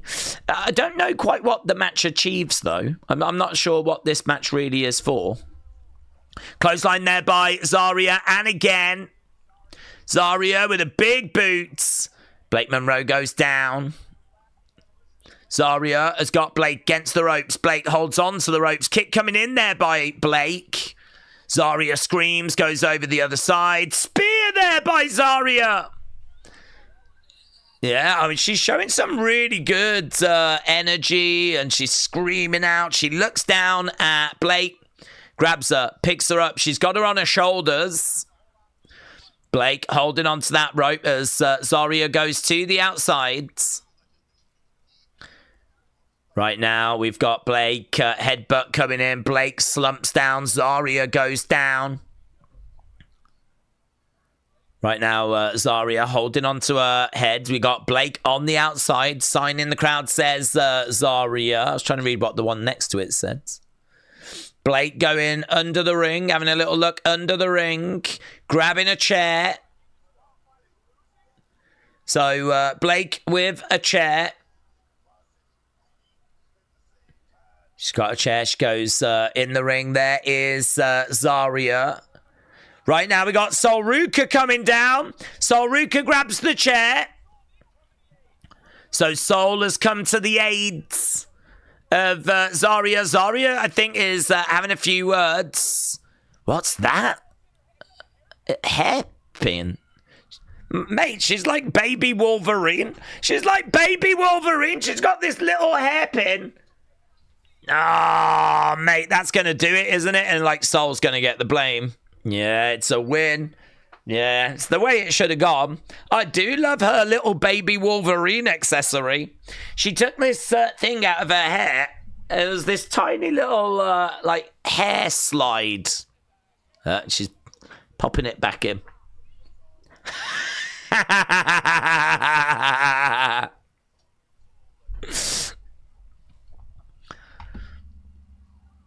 Perhaps she could call herself the Slaverine. Slaverine! That's what she is. She's the Slaverine.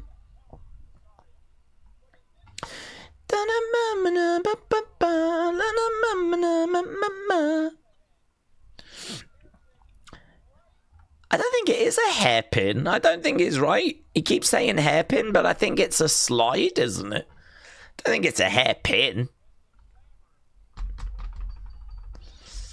Blake Monroe defeats Zaria. Sol Ruka inadvertently cost her the match. That ain't going to go down well, even if she does give her a little cuddle, like she's trying to. Okay, here's Ava. What's Ava got to say? Speeds. Yeah. Yeah.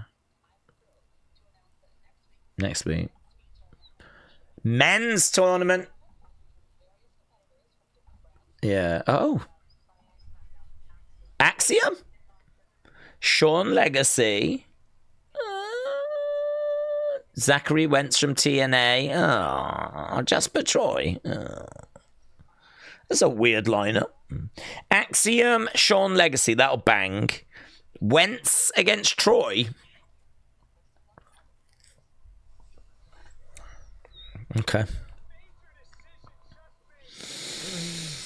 Here's Hanky Tanky. A little bit of the old Hanky Tanky. Wow, mate, they're loud. The crowd were loud for the honk honk there. Honk honk. Honk. Kale Dixon says, why you gotta call us out like that when I'm just trying to enjoy some nuts? Izzy Dame said you and your nuts should quit whilst you still have, well, I'll say any dignity, but you lost that a long time ago. Now get out my mentions. It is what it is. Was Cal Dixon eating nuts? Guys, when was the last time you ate nuts? When did you last eat D's nuts? What's this? What's this? What's she doing?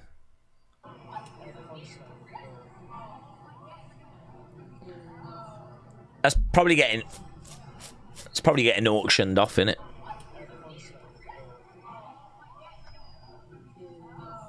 Is there a dog barking, or is that the pen? I think it's the pen, is it? Yeah, I'm guessing that's probably going to get auctioned, isn't it? Those are the weapons from the match. Oh, you couldn't even hear it. I'll play it again so you can hear it. It sounded like a dog barking.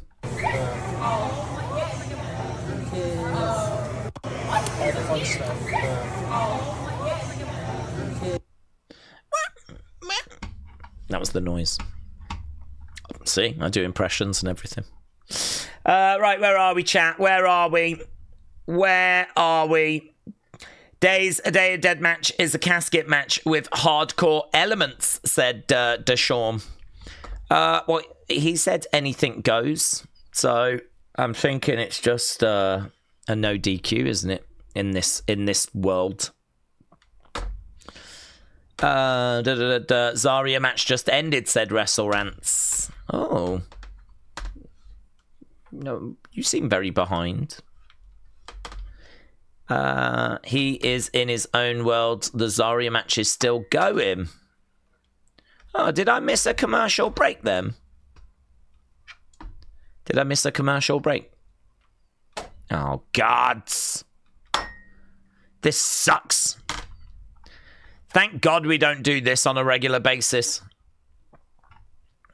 Right, well, I'd caught this commercial break and I paused it. Guys, I was listening to what sounded like a dog, but it might have been a marker pen. Zarlene said, do we think NXT might bring back War Games? I don't think so. I don't think they'd want to do something that they're doing on the main roster. Wrestling Russ said it ended weird. I was a minute ahead when we started. There was probably a commercial break that I kind of missed. If it wasn't like an obvious commercial break, I could easily have missed it. I don't like the Iconics both having blonde hair, said Scottish Nightmare. Zachary Wentz against Jasper Troy said, Wrestling Fam. You guys know that my goal is to be a wrestler, says Keegan. Keegan, didn't you... How old are you, Keegan? Didn't you say you was in your 30s? Because that might be a little late. I don't know. I mean, Diamond Dallas Page got into wrestling late, but, I mean, he is an exception. I feel like he is an exception. Hank and Tanker walking out now. I've done that. I've just got a commercial break and I've paused. This match should be good, said Wrestling Fan.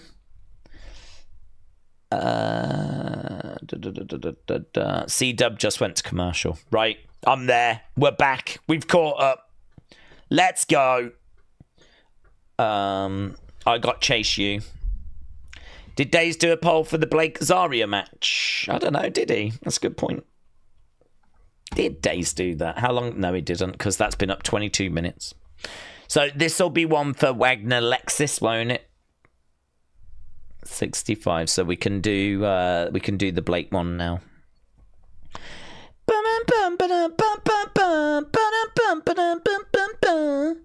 Let's do it. Yeah, I don't have much optimism that the NXT ratings this week are going to be any goods. No offense if anyone's watching from NXT, you do amazing work and we love you. Genuinely. But it's just hard this week. Tape shows suck. They suck. Hardcore Isaac, shout out to you. You're in the right place, buds. This is a very hardcore community. Sometimes we swear. Sometimes. So, Hardcore Isaac, shout out to you. James said Keegan was 36, but then he's 34 and now he's 32. Well, he's doing it the right way, isn't he? I wish my age went like that. So, F knows the real age. Keegan, how old are you, buds? Let's get this confirmed. Keegan said, oh, do you know the moves that I would pull off and call my own? I would do a super kick, the Carter family special, and the tombstone. I would call it something else. Well, something else. Culling. Oh, I don't have culling. Hardcore Daze is a perv. Heads up, says Opala.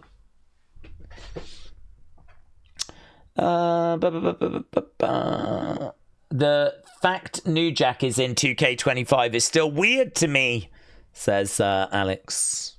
William said, I want 5 cheeseburgers, extra grease, 5 large fries, and a gallon of Coke.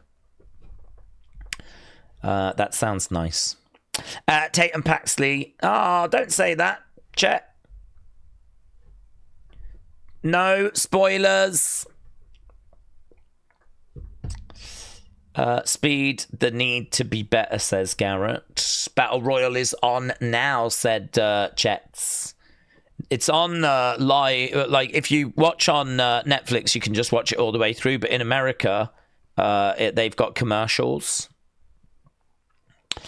Do we think the Ren Sinclair spot was... dudes, we're not even there. We're not even there. In America, they have commercial breaks. Are we back yet? I feel like I've been on commercial break for about 20 minutes. I mean, in all fairness, I was ahead of you guys. Jess, hello. Daze, my name is Jess Marine. Hello. Sorry about that. Was my girl Chihuahua dog. Sorry about that. Jessica Princess Marine from Dallas. Hang on, what? Sorry, what? We're not back. Okay, well, I can try and understand this message. Hello, Wrestling Daze. Hello, Jessica. My name is Jessica Marine. Love it. Sorry about that. About what? That was my Chihuahua dog. Oh, do you mean the noise in the video? Right, okay, got you now. We're back now. Oh, Jesus Christ. I had no idea what you was on about, but you mean the squeaky noise in the video. I got you. I hear you. You are from Dallas, Texas. Very nice.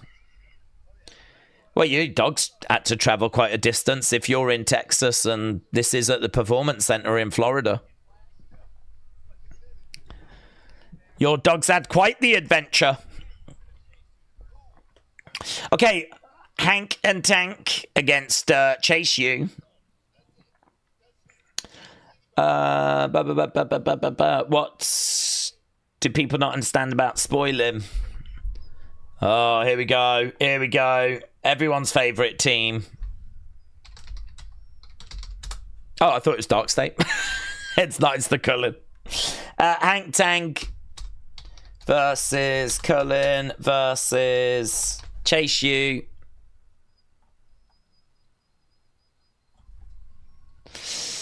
Okay, here come the boys. Here come the lads. The Cullen making their way down. Dun, dun, dun. Right. Hank and Tank remind me of Public Enemy, said Jake. Hank and Tank remind you of Public Enemy. Dun, dun, dun. Alex said my Chihuahua is from San Antonio. Oh, I have heard that about you. Okay, bell has sounded. We are underway. Triple threat. Tank is moving forwards. Big boot there by Nico. We haven't seen much of Nico, actually. Jessica said, yes, my Chihuahua was barking from Jessica Princess Marine. Jess, you don't have to put Jessica Princess Marine every time, my friend. I can see your name, so I'm just going to save you typing it out. You don't need to do it. It's extra work, isn't it? Kick coming in there by double super kick. Tank is in there doing well. Sean Spears is in. Here comes Hank. Jessica says, okay. I'm just saving you typing it out, buds. Bossman Slam by Hank, knee to the midsection. We got 38 minutes left of this show, kids. Work smarter, not harder, says Kader. Yes. Okay, right now, Hank and Tank. Honk, honk, honk, honk. Go to the outsides. Collide into the Cullen that were on the outside, but here's Chase U. Boom, Chase U colliding in the edge of the ring. In the ring, we got Vance throwing down some shots. I've got 4 minutes, said Scottish Nightmare. Daze is behind. We're at the Battle Royal. Yeah, this is so annoying, isn't it? It's so annoying. If you watch it on Netflix, you don't have commercials. In America, they've got commercials. So it means that we're all watching it at slightly different points. So, no spoilers, please. We've got 37 minutes left, but obviously a lot of that is going to be commercials. Bonkers said, I'm done. NXT is over, says James. Right now, we've got headbutt there by Nico. Nico, shot coming in there. Big boot coming in. Nico coming up, looking for a superplex. Hank and Tank over the other side. God, it'll be so good to get back to a flipping live show. That'll be, to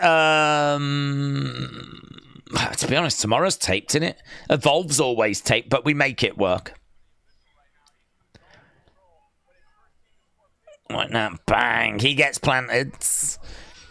Wow! Double frog splash looked really impressive. That was really good. Is that OTM? OTM are back. Oh, DQ. Well, I don't think we need to review that match, do we? Because it's kind of ended in a DQ.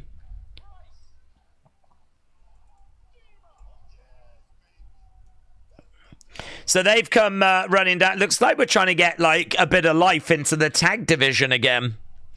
So we've got OTM. I mean, actually, there was a couple of nice spots in that match. I don't think it's a match that's going to really do much for anyone. Blake Zaria got good 98. Wagner Lexis, good 93. Matt Cardona, Josh Briggs, good 92. And I'm just going to say that tag match is void. It didn't really go very long.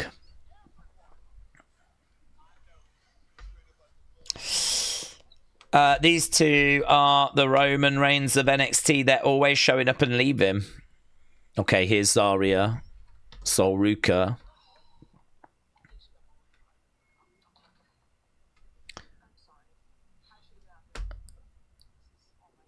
She should have been out there from the beginning. This went wrong when you went out there at all.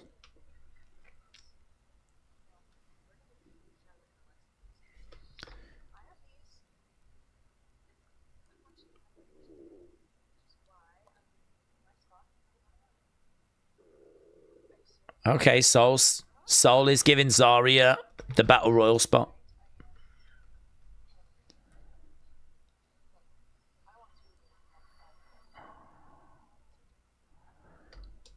Ah, it's your turn. I want you to have all the gold. I want us to have all the golds. It's your turn. Ah, are we at commercial break now? England, Pakistan today in the Cricket World Cup. Oh, is that today, is it? Did we go to commercial break or are we back now from commercial break? I just don't even know anymore. Since Evolve is taped, do you think we'll see Stevie Turner one final time? Oh, yeah, we absolutely could. We absolutely could. It is commercial break. Right, yeah. Felt like it was. And so I got that one right. I did Summit right. We're at a break now. Lovely.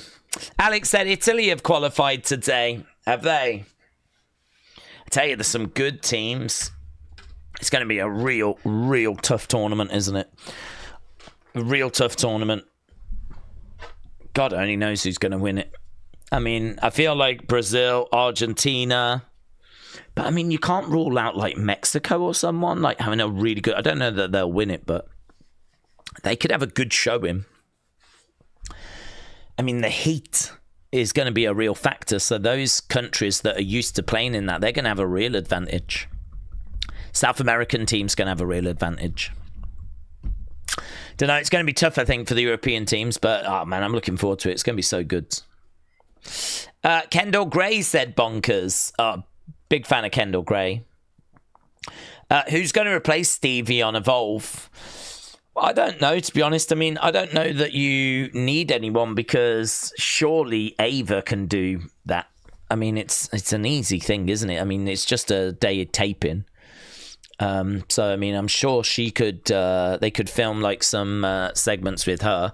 Or maybe they give it to Robert Stone or someone. I don't know. You need someone that's... You can't really give it to an active wrestler. So you've got to give it to someone that's inactive. So do you give it to someone that's got an injury? I don't think you just bring someone in for it. Do you want to spend money on just having someone do what the GMs do? Which is not much, is it, to be honest? It's a shame the games will be on in the middle of the night for us when the wrestling's on. That is a shame. But I'll have it on in the background. I saw today, like, all the Ashes times and everything. A lot of that's going to be on when the wrestling's on and everything. So I'll have to have that on the TV in the background as well. So if I am distracted in end of November, December, it's because I'll be keeping one eye on the cricket. Daze, I'm super upset, said Johnny. I was about to go to my first WrestleMania next year, but then TKO ruined it because it's so expensive. I can understand that. I'd say you're probably not alone, but probably not alone.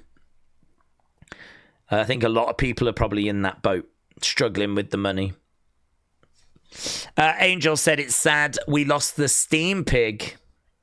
Well, we lost the Steam Pig to injury, didn't we? So we lost the Steam Pig to injury, and then, you know, that has unfortunately meant that his contract has not been renewed. Who do we think is going to help Blake Monroe? It's got to be Tiffany. I don't know what that means. Alex said, I doubt I'll ever be able to go to Mania unless I make that David Cheddar like crazy. David Cheddar. Is that slang? Where have OTM been, said Dagrim one. I don't know, actually. I don't know. I don't know if they've been dealing with a bit of injury or something. But they've been away for ages, haven't they? I am going to be watching the MLB playoffs, said Rare Breeds. Respects. Melanie said, Days, I started watching in 4th or 5th grades, and I go to uni next year. The white on your beards is fitting for me to tell you this. Well, actually dye this. This is jet black, but I feel like if I dye it grey, then it makes me seem more mature and a lot more approachable. It makes me appear like I'm the friendly granddad of the wrestling community. So, you know, it is a little bit by design. I don't want the wrong impression getting out there. I am only 21. But, yes. See, and it worked, didn't it? It worked. You opened up, you shared your secrets. Hey, clever. You've watched in 4th, 5th grade. Now you're going to uni. What's the uni age? About, what, 18? 4th, 5th grades. And probably been watching about, what, 8 years? 9 years? I'm going to go 9 years. That'll mean that you've been watching since about 2016. AJ Styles, Royal Rumble. Something like that. I'm older than you, said Spawny Boy. Most of you are. Most of you are. We're back from commercial, thank you. Right. Here we go. Kian said you should bleach your eyebrows. It's just a bit. This takes long enough, honestly. I mean, the amount of grey that I have to put in this. God, Ricky's looking jacked, isn't he? He's looking so good. I'm 16 now. I'll graduate when I'm 17. You're going to uni at 17?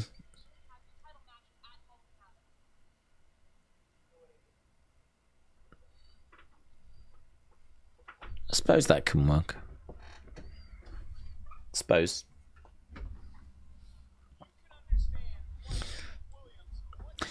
In this country, you go when you're 18, but I suppose there probably is some that go at 17. Ricky was upset, by the way. Interesting. Anyway, Melanite. Thank you. Right, we've got a contract signing. I bleached my eyes, so I don't need to see Daisy's face any longer, says James. Me think the lady doth protest too much. Dana White's Contender series is incredible, says Jake. What happened to the Nikki Bella comeback? Well, it stalled, didn't it? I don't know what's gone on there. Perhaps, I don't know if it just kind of ran its course, or I was under the impression there was going to be more, though. She was meant to be going up against Liv, wasn't she? Doing something with Liv. I wonder if the Liv injury has completely derailed everything. 27 minutes. Are we going to the Battle Royal now? Here's Jordan Grace. Battle Royal.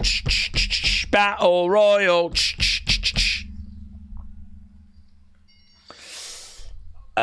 Hopefully it's been with Nikki Bella go away. I prefer that to her come back, said the Grim One. This theme sucks, said Angel. What happened to the AJ Lee comeback? She came back. She came back. She had a match. And she's rumoured to be at Survivor Series. She's special, mate. She is special. We're not just going to roll her out for every show. She is so special. Ah, here's the bougie bully.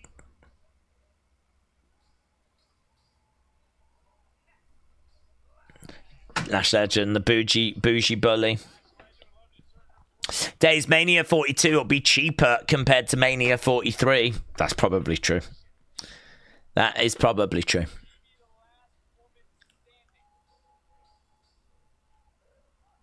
Is this new music? I don't remember this before. It sucks. It's truly awful. It's got no hype to it or anything.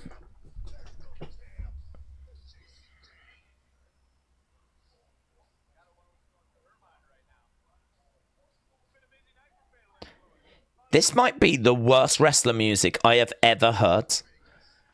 Whatever that was for Lash Legend might legitimately be like right to censor level bad.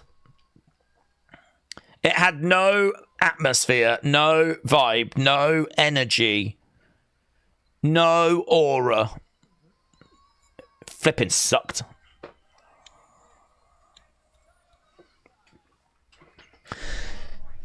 Oh, are they a team, are they? The Angel Warriors. Zia Lee and Zaya Brookside. Why aren't they known as the Zaya and Zaya? Zaya squared. The Zayas. Zia Lee, Zaya Brookside. Zia Lee sides. Zaya Brookley.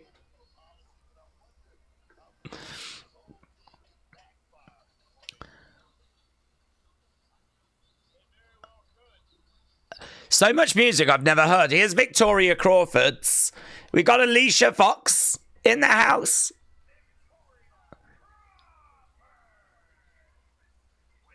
Mate, I hope she gets a good reaction. What's going on? Flipping Alicia Fox. She's crazy, isn't she, mate? She's just arms and legs everywhere, like...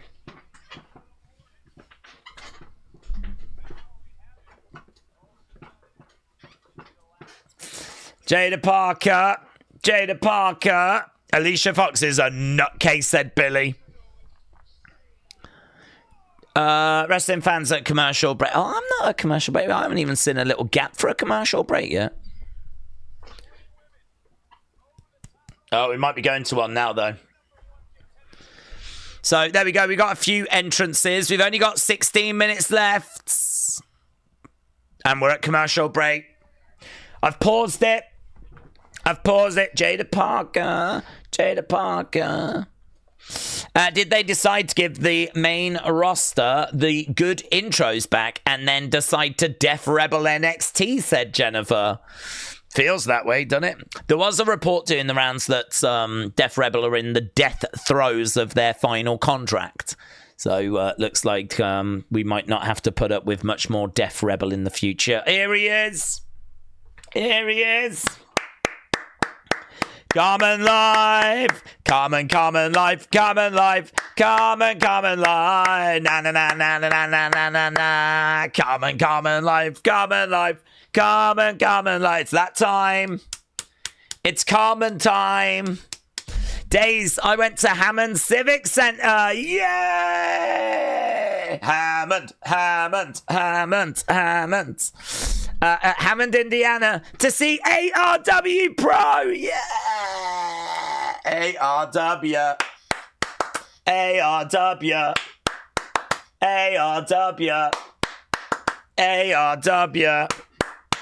Yes. This past Saturday, it was my first time back there since a WWE house show that I attended in October 21st, 2016. What? What do you mean? What do you mean? Dude, you're always at the Hammond Civic Centre. It was my first time back there since a WWE show. Dude, you speak about Hammond Civic Centre every week? What do you mean you've not been there since 2016? What the hell's going on? I want answers now. What do you mean? Was that a typo? What do you mean? You went to Hammond Civic Centre in your hometown to see ARW Pro, and it was your first time since 2016. Where are you? I want answers. That makes no sense. ARW Pro is a real company, said Alex. Oh, we've looked. Trog and Barry Big Balls. They're all on display. Sean said, will Carmen Live be on a Raw stream also? I think Carmen Live's exclusive to the NXT streams. A lot of our community just tune in to see Carmen. Are we at commercials? We're at commercials. We are at commercial. I want an answer from Carmen Live. The amount of times I've had to read about the Hammond Civic Centre only to find out that Carmen Live hasn't been there since 2016 is the kind of swerve that WWE dreams of. Carmen Live is an NXT only live stream viewer, and I respect that, said Alex. Absolutely. Benny said, Daze, I'm still waiting for that first ARW Pro stream. It's gonna change the game of streaming forever.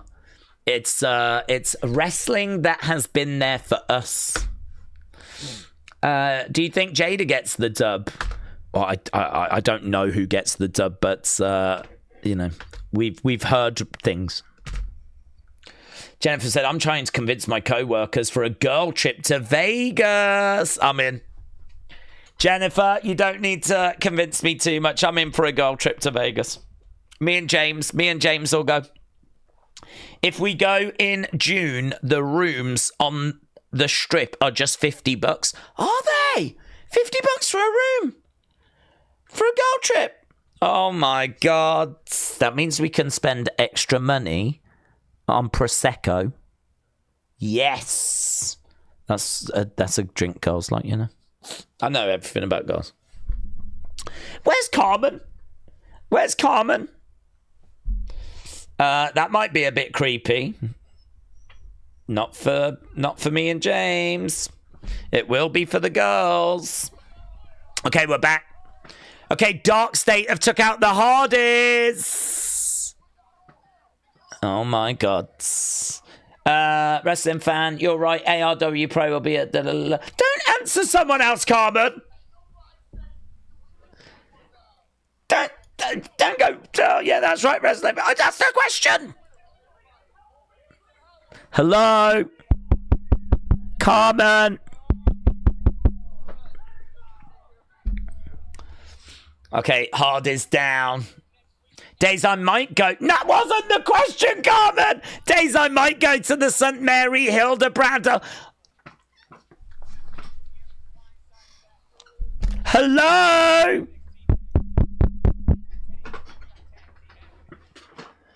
You said you hadn't been to the Civic Centre since 2016. I just wanted to know if that was a typo or if that was true. Instead, you're answering other people in the chat and then telling me about somewhere else you might be going.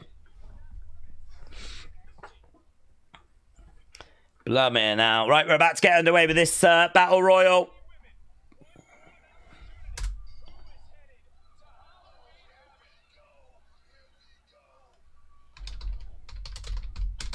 Here we go. Oh my God, look at all these women. This is just like the girl party trip that me and Jennifer are going on. All these women. I love how Carmen says the exact venue and date. It gets me every time, says Alex. Okay, right now we have got Tatum over upside down with Lash surviving. I can see Billy Kay. Billy Kay. We do have some TNA talent in there. Just say you went to a show, not South Downtown Hammond, Indiana, BS, said Brony. Well, I can't get any answers right now. Over in the corner, Kick's coming in. Who's that? Is that Izzy? Is that Izzy? Who's that? Who's her?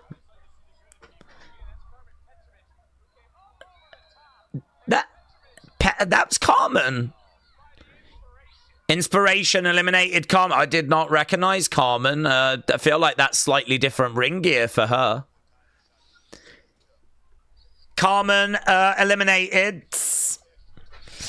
Why are those Dart Riders still on TV, especially after what they did on Sunday during the Javon match, said Wrestling Ramp. Okay, right now we have got Jada. She is in there getting kicked in the midsection by Zaria. We've got Mara Sade in there as well. On the outside, who are you? Is that Ariana Grace? Ariana Grace?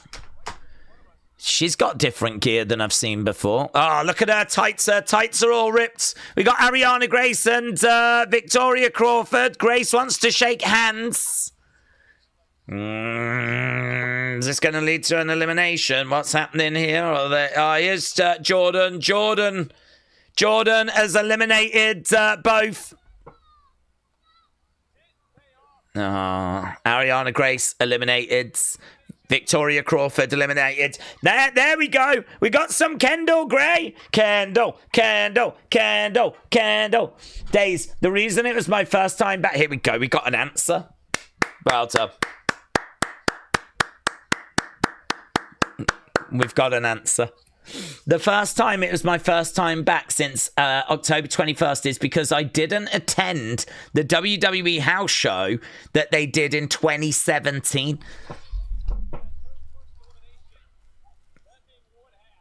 Yeah, but Carmen, don't ARW Pro do lots of shows at Hammond Civic Centre? I feel like I've read about the Hammond Civic Centre and spoke about it now for about 5 years because you've mentioned it that many times. So, haven't ARW Pro been doing shows there, but I'm going to stay calm. And we're just going to have a conversation. Yeah? Just going to have a conversation. I'd like to get to the bottom of this one.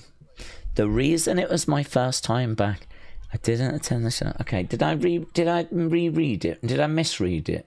Where's the original message? Let's go back to that. I went to Hammond Civic Centre to see ARW Pro this past Saturday. Yeah. It was my first time back there since a WWE house show in 20... So we've not been back since 2016. Okay. I'm going to need a bit of help with this one, Carmen. Just a little bit of help. Because your answer doesn't make the most sense in the world. It was your first time back because you didn't go to a show in 2017. But I feel like you mention it so often. I feel like the Hammond Civic Centre is mentioned every single week. So to find out you've not been there since 2016 is a bit trippy, to be honest. So, can we flesh this out a touch? We've got people being eliminated.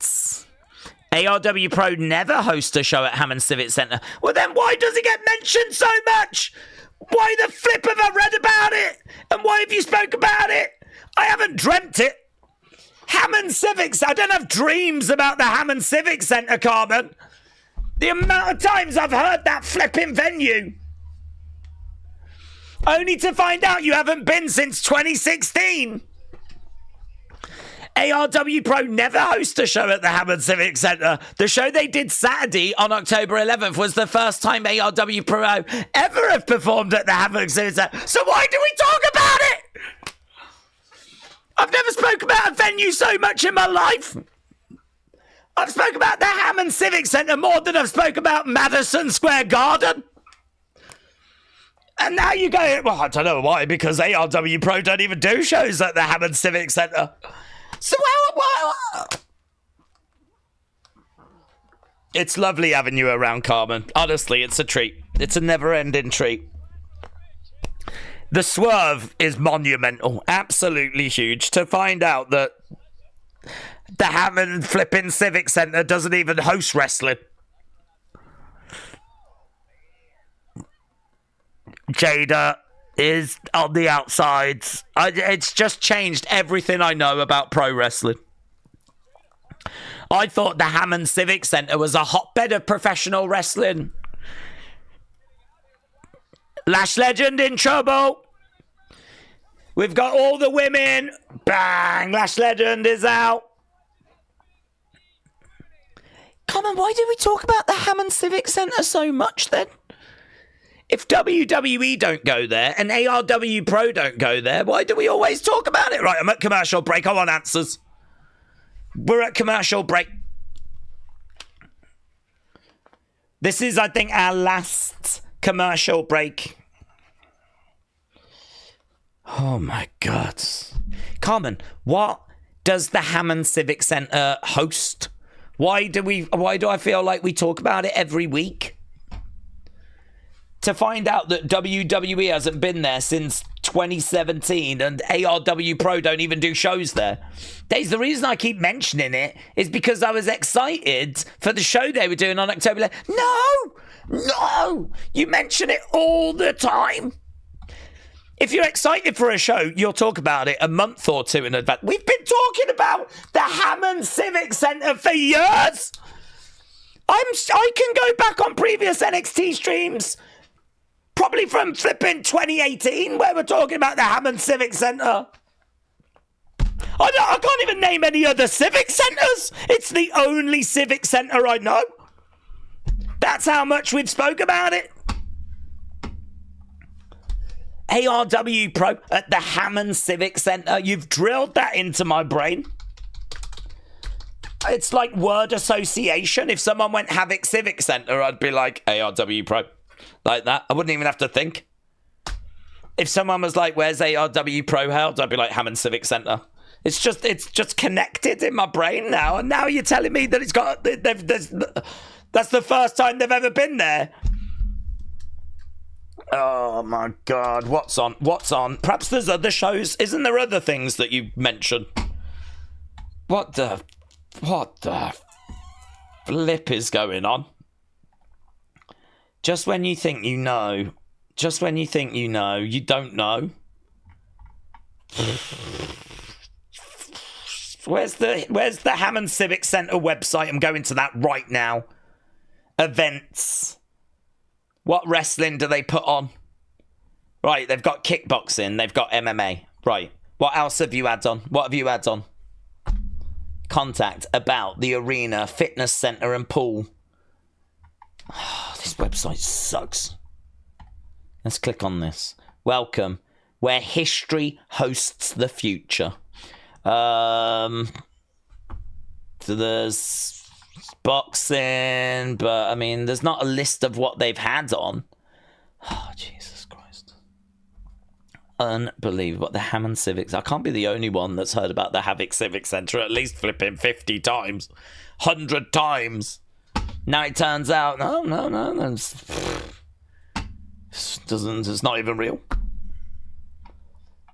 Unbelievable. We're back. Are we back? Oh, God. Jesus Christ. Can't cope with all this. You've broken me.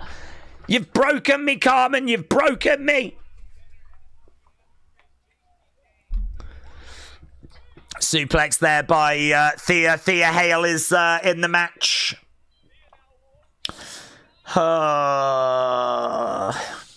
CW should have had picture-in-picture for this. Right now, we got Thea Hale with Kimura. How long we got? 7 minutes. There shouldn't be any more commercial breaks now. Right now, we got clothesline to the outside. Is that Kalani? Is that Callie? In fact, where is Kalani? I haven't seen Kalani. There's Zaria. There's Izzy. Zaria, Izzy, Jesse, Jordan, Kendall, Tatum, Kalani. Oh, get Kalani out. Get that traitor out. Get that traitor out. Is that Blake? Blake grabbing Sol Ruka. Blake is beat. Oh no, now Zaria's got. Can't she go under the rope? Go under the rope. Go under the rope, you idiot. God, guys, she would be fine if she went under the rope. Oh my God. Well, Zaria just got eliminated. That's her own fault. Idiot. Clown. She's an idiot clown. Is get rid of the traitor. Get rid of the traitor. Daze, you're going to wake up and you're going to go to Hammond Civic Centre. ARW Pro will kidnap you and force you to do commentary for them. I can't believe it.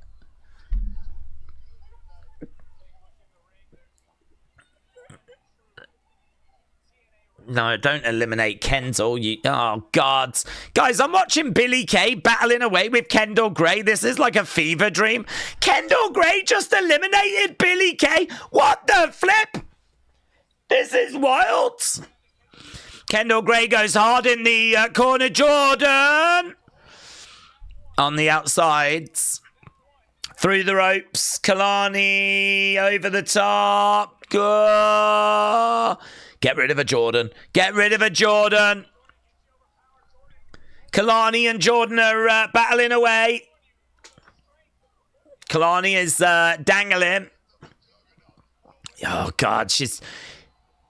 It's so hard to eliminate Kalani because she's got these gymnastics, hasn't she? Look at her doing. Look at that. God. Just kick her in the face. Bang. Yeah.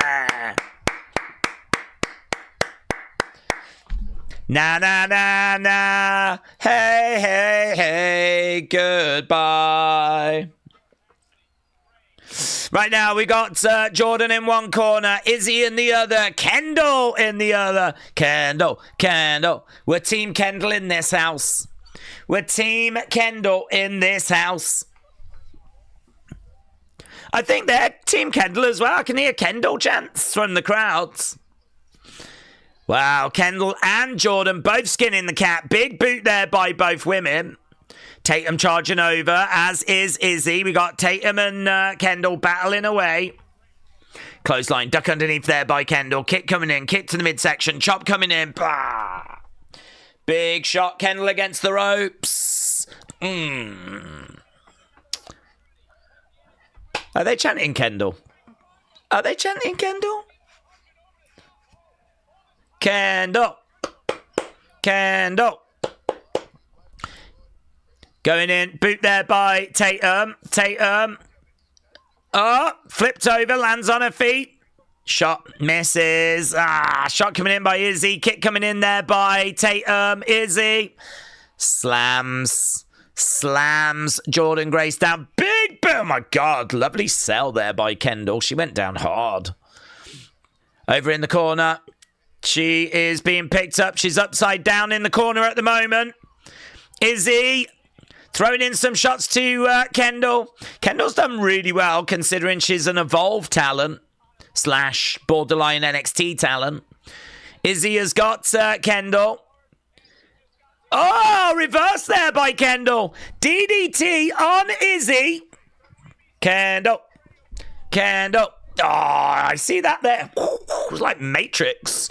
Suplex. Mate, she's so good. Duck underneath. Oh, look at that suplex. Kendall with Tatum. Tatum on the outsides. Izzy comes in, shot there by Kendall. Again, she's kicking away at Tatum. Jordan has got Kendall. Oh, mate. Duck underneath. Goes down. We've only got a couple of minutes left. Tatum with Jordan. Izzy. Kendall. Kendall in trouble. Oh, NXT sucks. Boo. Boo.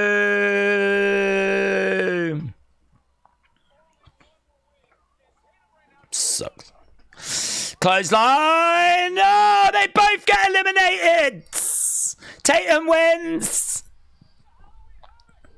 Maybe, if you're not quite there yet. I don't know. Maybe she wins. I'm not mad. It was interesting. Tatum. Okay, yeah. Tatum wins.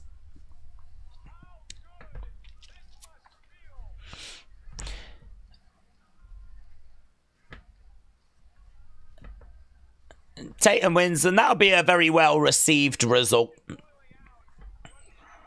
Kendall Stan over here. Kendall Stan. Daze, did Head Cook HBK feed you well tonight, says Hannah. I don't know. It's a bit of an unfair one to score, really. Because it's hard to know if this had been like live, how I would feel. I mean, when you're having to faff around with commercial breaks, I don't think it's really fair. So I would say not really. This is not an NXT that I'm going to remember fondly. I think the Battle Royal was fun at the end. There was a couple of talking points, but I don't think if this was live, it would be one that I would have been crazy about. But I don't think it's really too fair to judge. It makes sense because Halloween Havoc fits with her character, said Cadet. That's a really good point. Oh, here's Lyra. Oh, my God. Look at the doves. Look at the doves. And Izzy is livid. Oh, yeah, that's going to cause problems, isn't it? Izzy is angry. Lyra is in the ring. Oh, my God. This is going to have consequences, mate. That is going to have consequences. Oh, my God.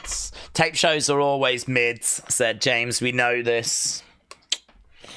Yeah. Hey, listen. It is what it is, isn't it? It is what it is. We all learnt something here today.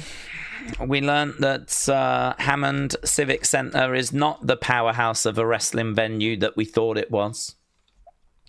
Why we've been speaking about it so much over the years, I've got absolutely no idea, but that's what we've learnt today.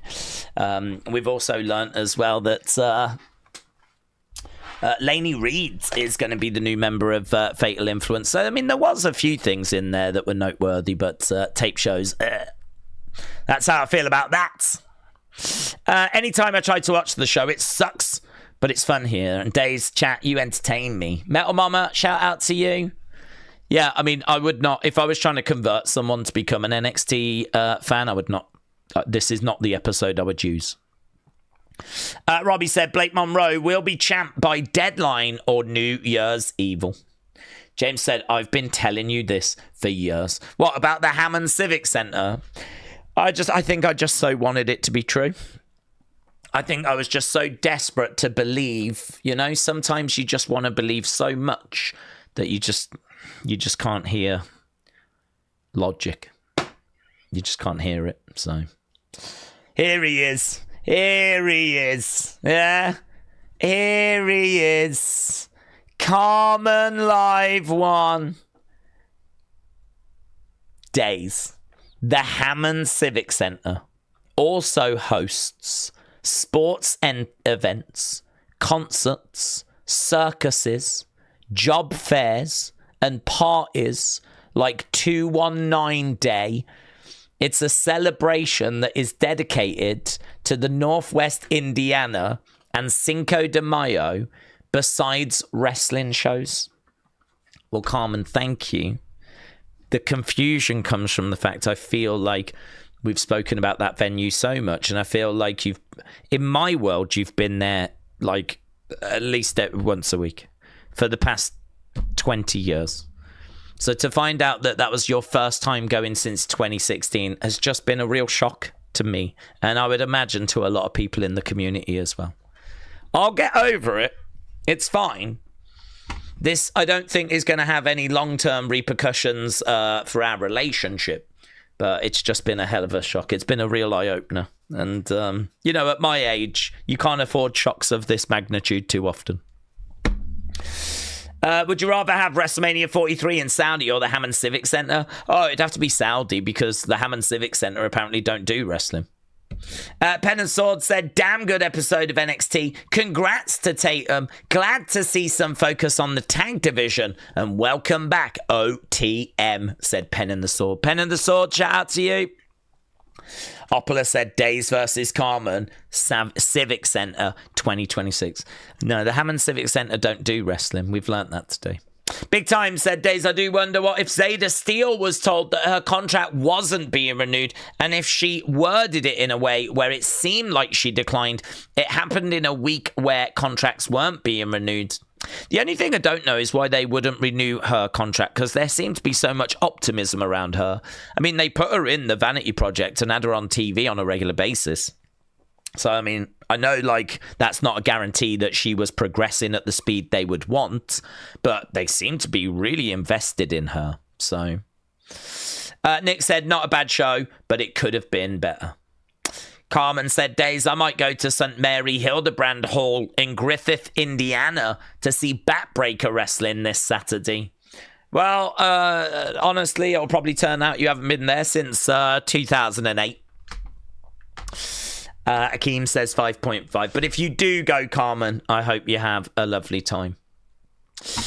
Right, guys, we are done. I'm going to run away and what am I going to do? I'm probably going to work on Unseen. I don't feel like there's enough here for a talking points video for this week. So I'll probably just work on Unseen, get that out a bit quicker. Evolve has been gutted because of how many releases. It makes a noticeable difference. I've got a question. Why don't we have wrestlers on commentary anymore, said Bishop Straight. Do we not? I feel like we do. I feel like the New Day were on commentary not too long ago. So I feel like we do. We probably don't have them on as often. But I think Miz came out and did commentary, didn't he? He was like a stand-in when Corey Graves got murked. And I'm sure we've had the New Day on commentary. I feel like we do. Just maybe not that often. Okay, we're done. Awesome. Appreciate everyone joining us. Hope you had a good time. Really appreciate it. Obviously, really appreciate all the support. Joe as well, even if he did do it to get a Hall of Fame nomination, putting in some very kind, very generous donations. And yeah, really appreciate it. So have a good evening. I'm going to go work on Unseen, and I will see you again next time. Bye for now.